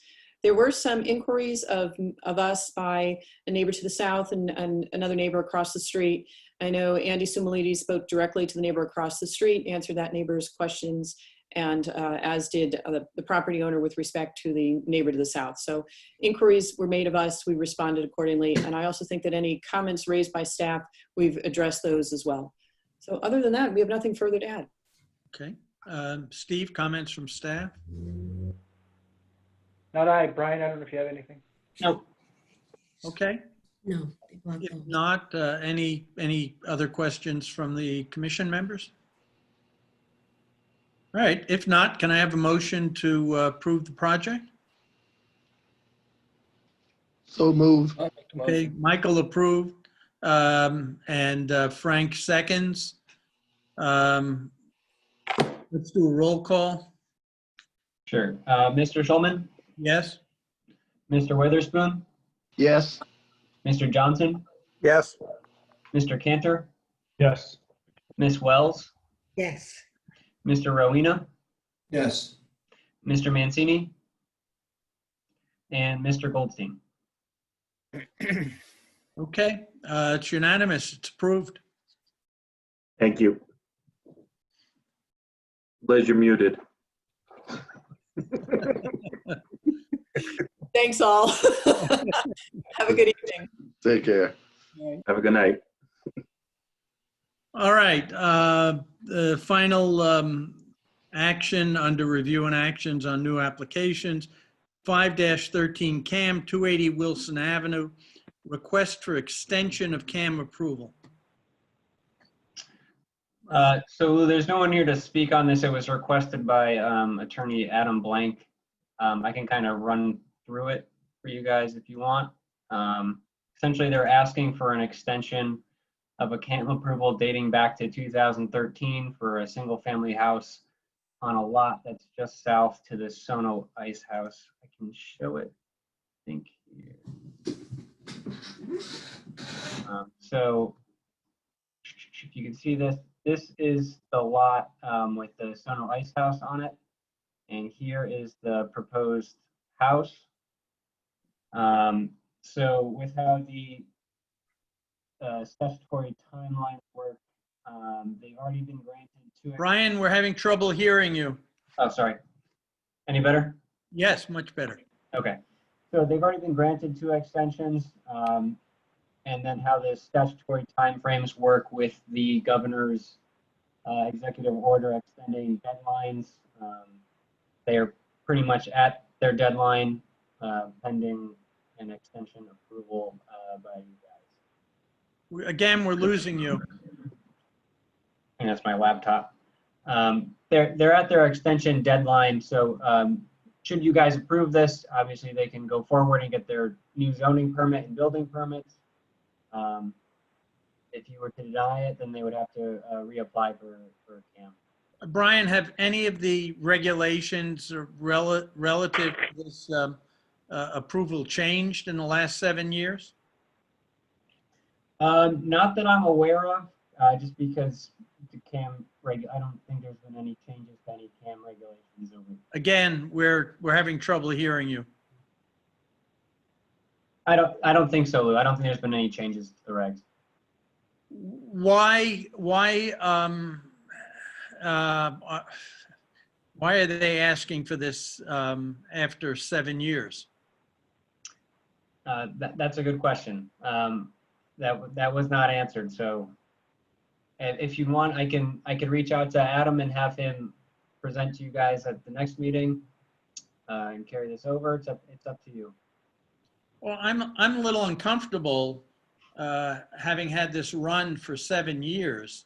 What does it It's do? kind of bad precedent to set to let a project go like this. I don't know how others feel. Well, I feel, I don't know if I'm muted. I feel that I don't see what the harm of it is. Yeah, so how the timing works is the CAM approval is good for 5 years off once it's approved. And then they've been given 2 years worth of extensions by the commission. So that's how we get to the 7 years where we're at now. So are they going to move forward and build the house? I think that's their plan now. Okay. But at the end of the day, they max out at 10 years worth of time. After 10 years, this becomes null and void. So they have, what, 3 more? Yeah, but each year they'd have to go back to you guys for more extension time. Okay. I mean, you know, this project was approved by a commission that I don't believe any of us were members of. No. No, we weren't. So you want to hear the whole thing again? Is that the? Well, I'm not sure that we necessarily want to put them through having to file a new application, but I think we ought to have a formal presentation. We put them off for a couple of weeks. Does that jeopardize anything? No, they put their extension in before it expired, so they're not at risk at losing their permit should we push it off any further. Is everyone comfortable with asking Adam to present this to us? Yes. I'm okay with it. Yes. Yeah. Okay. right. Steve, do we need to take formal action, or is that sufficient? I think that's sufficient. Okay. Then we'll put them back on the agenda when they're ready to present. Maybe Okay. our next meeting. Okay. All right. Well, that concludes the reviews and actions. East Norwalk TOD status report. Yeah, tomorrow night is the public hearing with the planning committee. Fingers crossed I get through that, and then council is the following week. I believe the whole council will be at the hearing tomorrow night. They were invited, so that way everybody got to hear the same presentation and the same public comments. And then the last step is the planning commission holds the formal adoption hearing, which I hope will be the very last week in September. And at that point, if that goes through, then I'll probably bring the zoning to you guys to kick off the discussion and see where we go from there. Okay. Industrial zones status report. I think that's Richard. I have nothing to say since the last meeting. Right.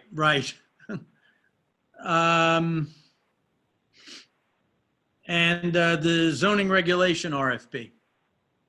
That's due in 2 weeks, so I'll try to check in with Sharon Connors, and I did a couple weeks ago. I think she said that at that point there were over a dozen people that were looking at it that were potential suitors, but I'll follow back up with her. She just got back from vacation, so I'm sure she's swamped with stuff right now.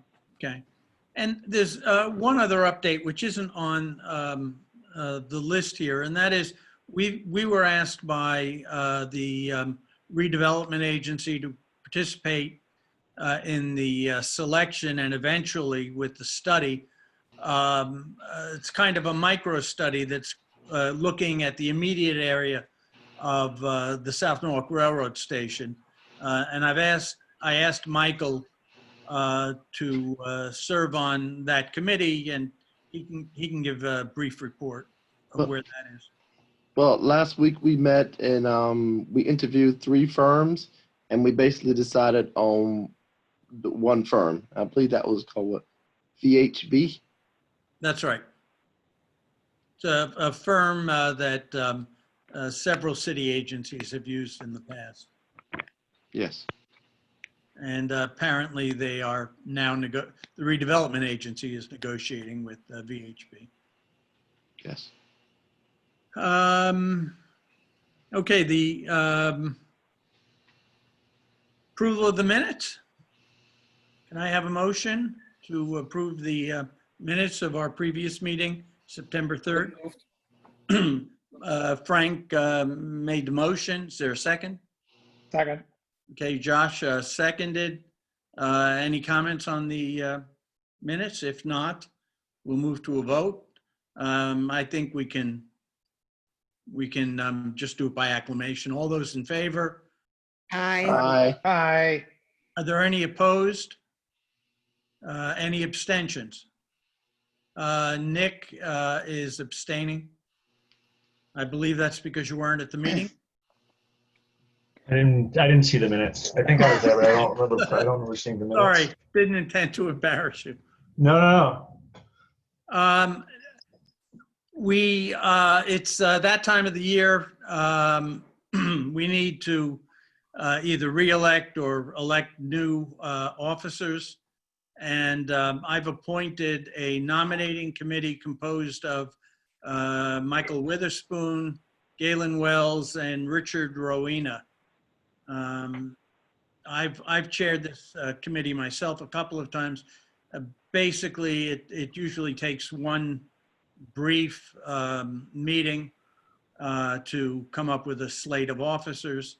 I will let the committee know that I'm still interested in serving as chair.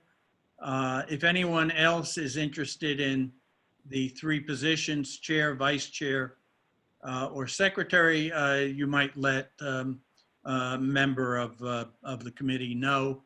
At our next meeting, we'll hold the election, and although I expect the committee will have a slate of officers, it'll also be open to nominations from the floor. It's typically the way we handle it. Gesundheit. Thank you. Sorry. Questions about any of that? I have a question, Lou. Sure. With Nate going off the board, that leaves one position for a permanent member. Do one of the alternates slide in there, or has that happened already? That's my understanding. Is that's an appointment by the mayor. The commission itself has no say in who is an alternate and who is not. Lou, I was appointed, I think, to fill Nate's spot. So now there's an open alternate spot. I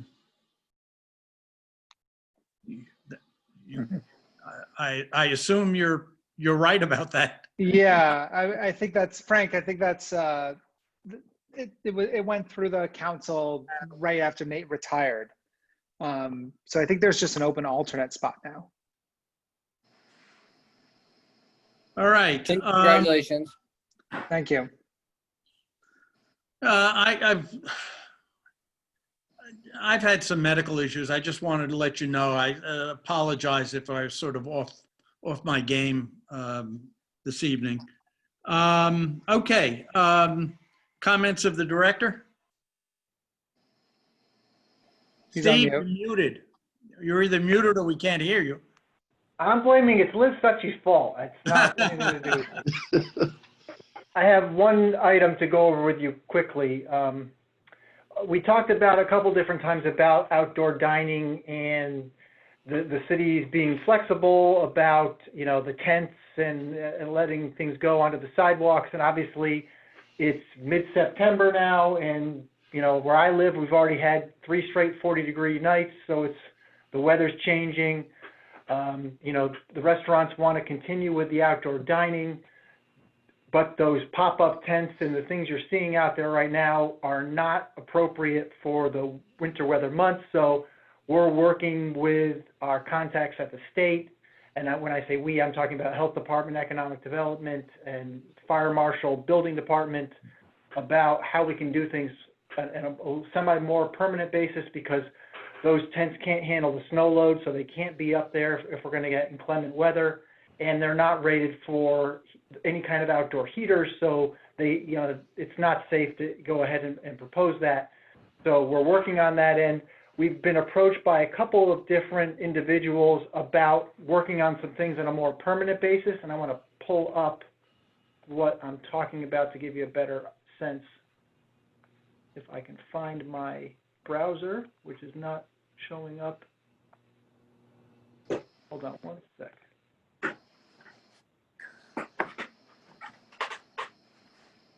There we go.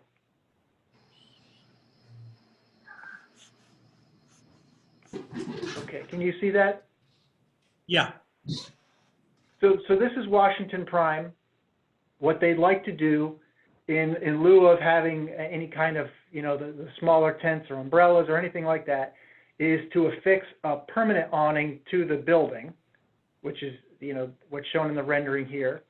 They would wrap the awning around the corner on that heads down towards the Maritime Center. And in the winter, the, you know, colder months, the awning, and you've probably seen this elsewhere, is where the awning could have what's called sidings on it. So this could be actually conditioned space. So that could be more, you know, permanent year-round seating as opposed to just in the warmer months. We've had conversations with the health department. Their concern was about air circulation and air quality, because that was one of the issues with the indoor seating and the concern about COVID. And they seem to indicate that this is something that we can work through. So I wanted to bounce this off you. I've gone through it with the redevelopment agency, because technically this is, you know, a change to the exterior of the building, and they had no issues with it, and just wanted to bounce this off by you so they can proceed with the next steps in securing permits. You know, I know these businesses are really hurting, but I also think that we have to think long term. This may be needed for a year, might be needed for longer. So it seems to me that anything we approve, since this is really a permanent installation, has permanent impacts. You know, the number of toilets, for example, they have inside, are they adequate to meet the need of this additional space?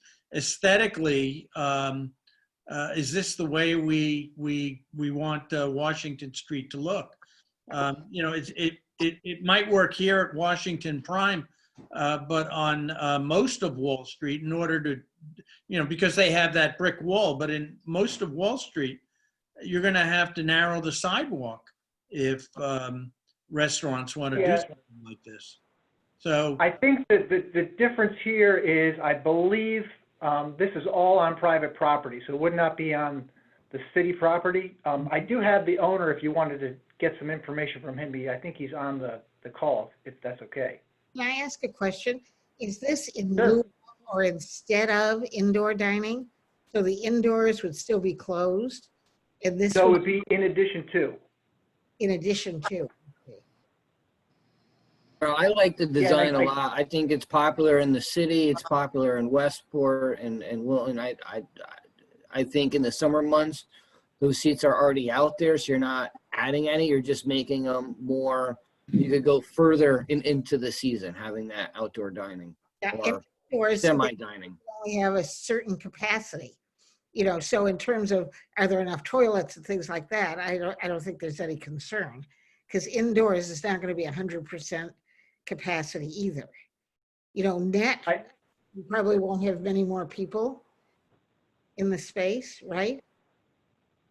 Yeah, and I think there's another establishment that's within the Ironworks property that's looking to do this, but I think, again, that's a private property. I don't think they could proliferate this on Washington Street, for example, because, you know, at that point you're going to be totally on city sidewalk, and you're not going to be able to get up and down the street if you're a pedestrian and obviously, or worst case in with a wheelchair or something like that. So I think that's the difference. But I think it's, to confirm it's on private property, I think it's a slightly different issue. Then it's really, in my opinion, what do you think of the aesthetic of this in general?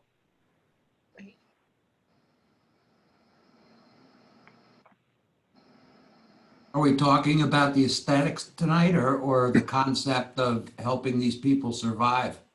Yes. I mean, I think that the city of Norwalk just had a terrific reaction in blocking off part of the road and allowing the restaurants to open up and loosening up the parking. And in my opinion, anything we can do to keep that street alive for another year or however long it's going to take, we should do. I agree with Lou that if it was going to be a permanent thing, then a lot more study would have to go into it. But it would seem to me that once the restaurants are allowed to open 100% capacity, then these things could either go away or not, depending on how we like them at that point.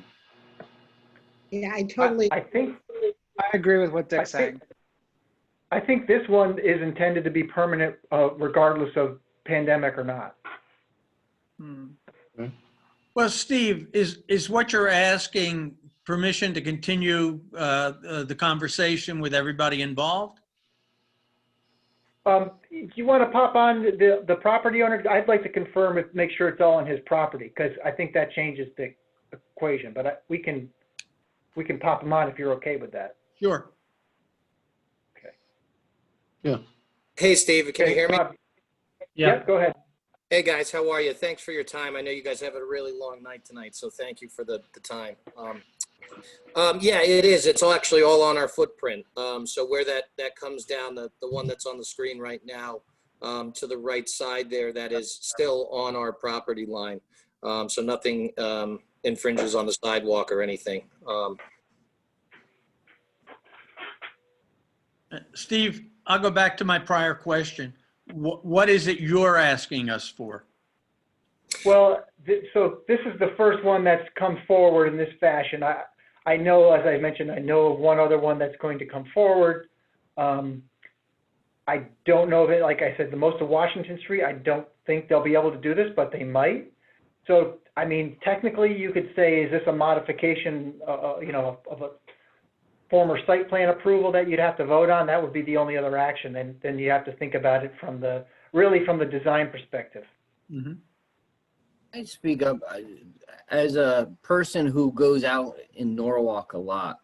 I look for the outdoor dining in with COVID going on.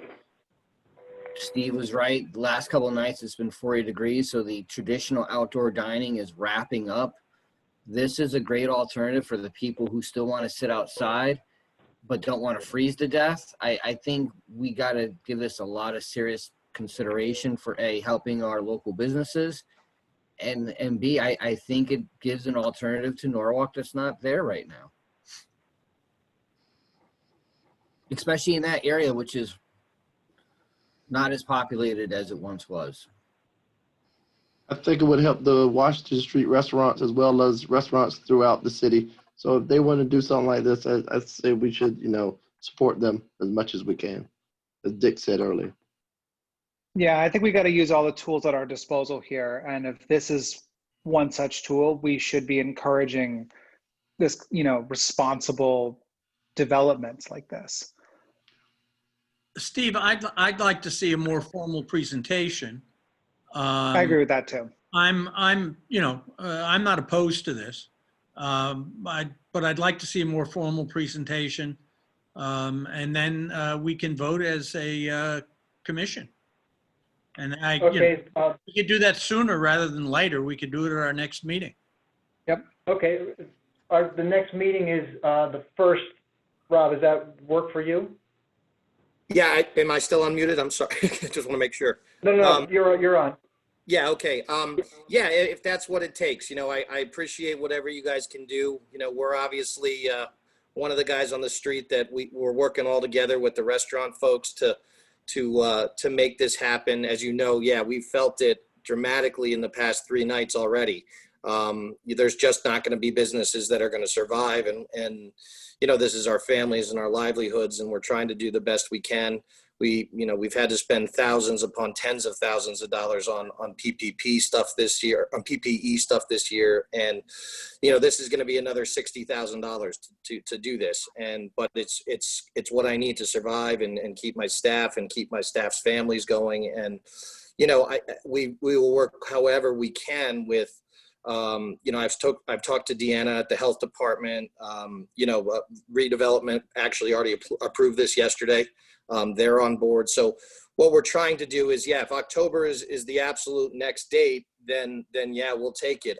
You know, we were hoping to try to get on the meeting tonight because, you know, every day counts right now. It's going to take another 3 weeks just to get the other permits in place and actually get the fabrication done. So, you know, every day is thousands of dollars affecting our business. So whatever we can do to answer the questions, and obviously Dan Barnett is the guy from New Haven Awning, this company that put this together, which these are engineered drawings. He does have engineer stamp drawings. And, you know, it is, you know, has everything you need with regards to wait for snow and wind shear up to 135 miles an hour, and, you know, all the technical questions that would need to be answered. But yes, again, I appreciate your guys' time and anything we could do. We're just trying to keep going, even if, you know, 3 weeks down the road, all of a sudden they change it again and say, hey, you know what, you can't do this or this or this. For now, at least, you know, a month later when they say you can, then this is already built and ready to go. Every day counts. So And I think you have a sense from us that we would like, all things being equal, we would like to approve this and sure. I'd be willing to approve it. Help you and help the local economy. I'd be willing to approve it now and let the staff work out the details with them, you know, and as long as the staff is convinced that it works and structurally and, you know, with the bathrooms, et cetera, let them, you know, but I'm willing to get the sense of the commission that we approve it so they don't lose the time. Would the approval be for the duration of the COVID virus, or this is a permanent change? I would say, given the investment, that this is a permanent change. I would say recognize that it's a permanent change. You know, the agency has approved it, you know, so I think that we should approve it and let the staff do the final review. I think the other commissioners? Yeah. I agree with Rob. I agree with Rob. I agree. Well, I think just for like good housekeeping practices, I think we can just have this be, you know, if the commission's okay saying this is you know, doesn't necessarily require commission review of what they're proposing and leave it as a staff approval. That we don't necessarily have to take a formal action on it.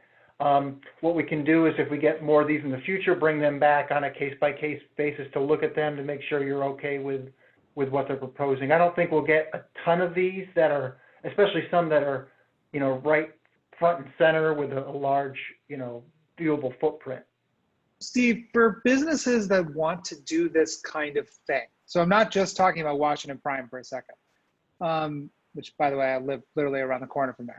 But for businesses that want to do this, how can we make sure that there are guidelines or other materials that they can look at so that when they do bring plans to us, they're not starting from scratch and that there's not time that's wasted? Like, can we give them a hand here?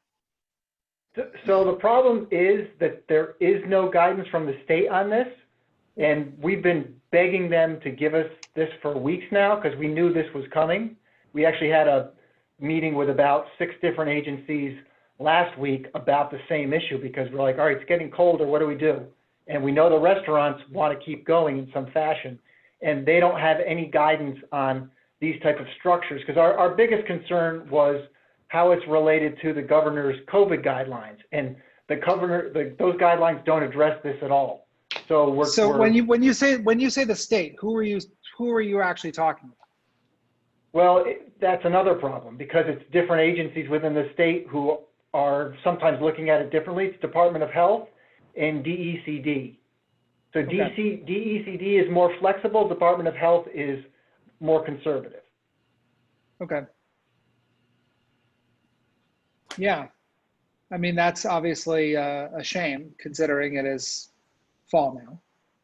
So I don't know. I don't know if there's anything we can do to help hasten that process, but it's. Yeah, we, glad, you know, Sabrina like, Church and obviously Economic that's not Development great. has been, oh, sorry, go ahead.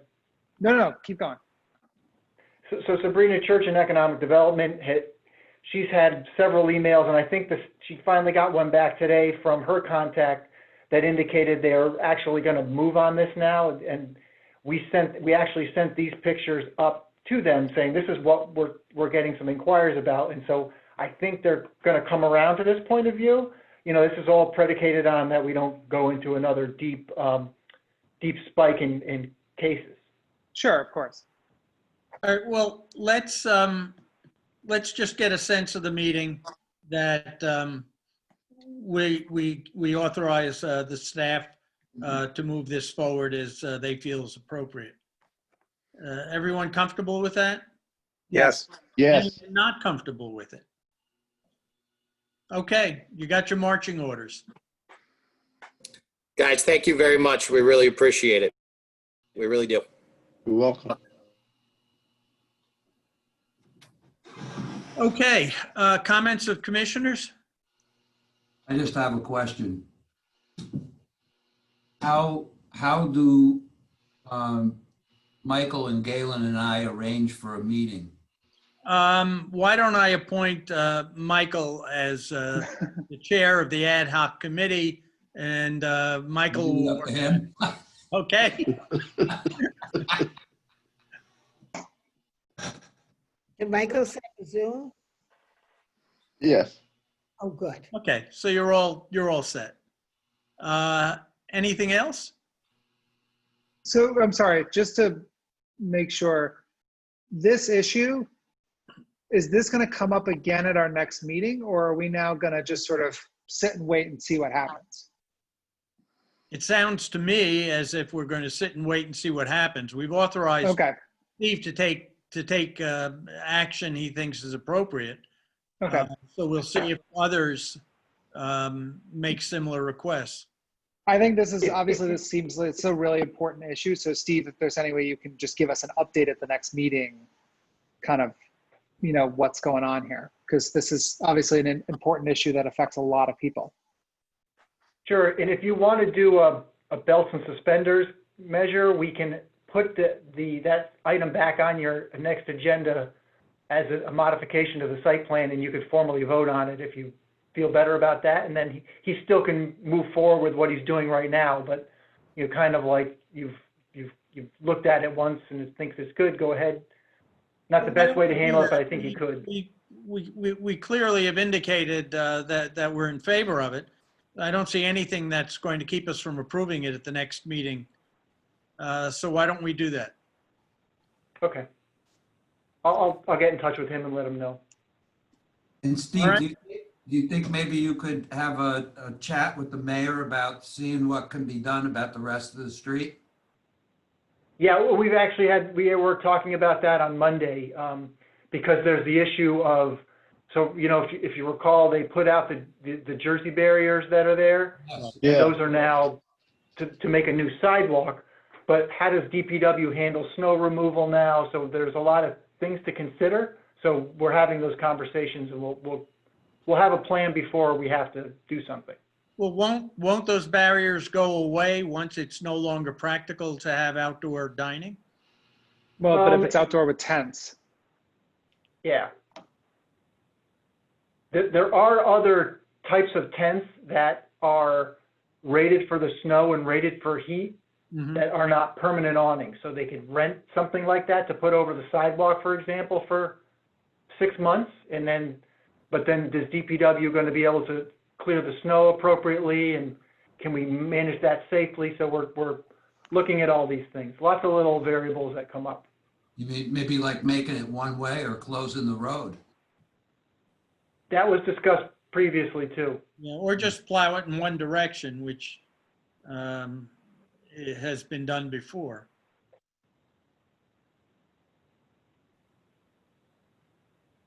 Okay, anything else?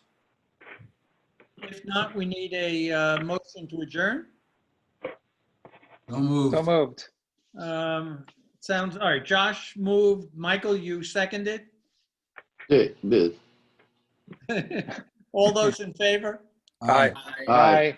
Any opposed? Any abstained? No. All right, we are adjourned. See you all on October 1st. Stay well. All right, care. take care, Take guys. care. Good Have a good night. night.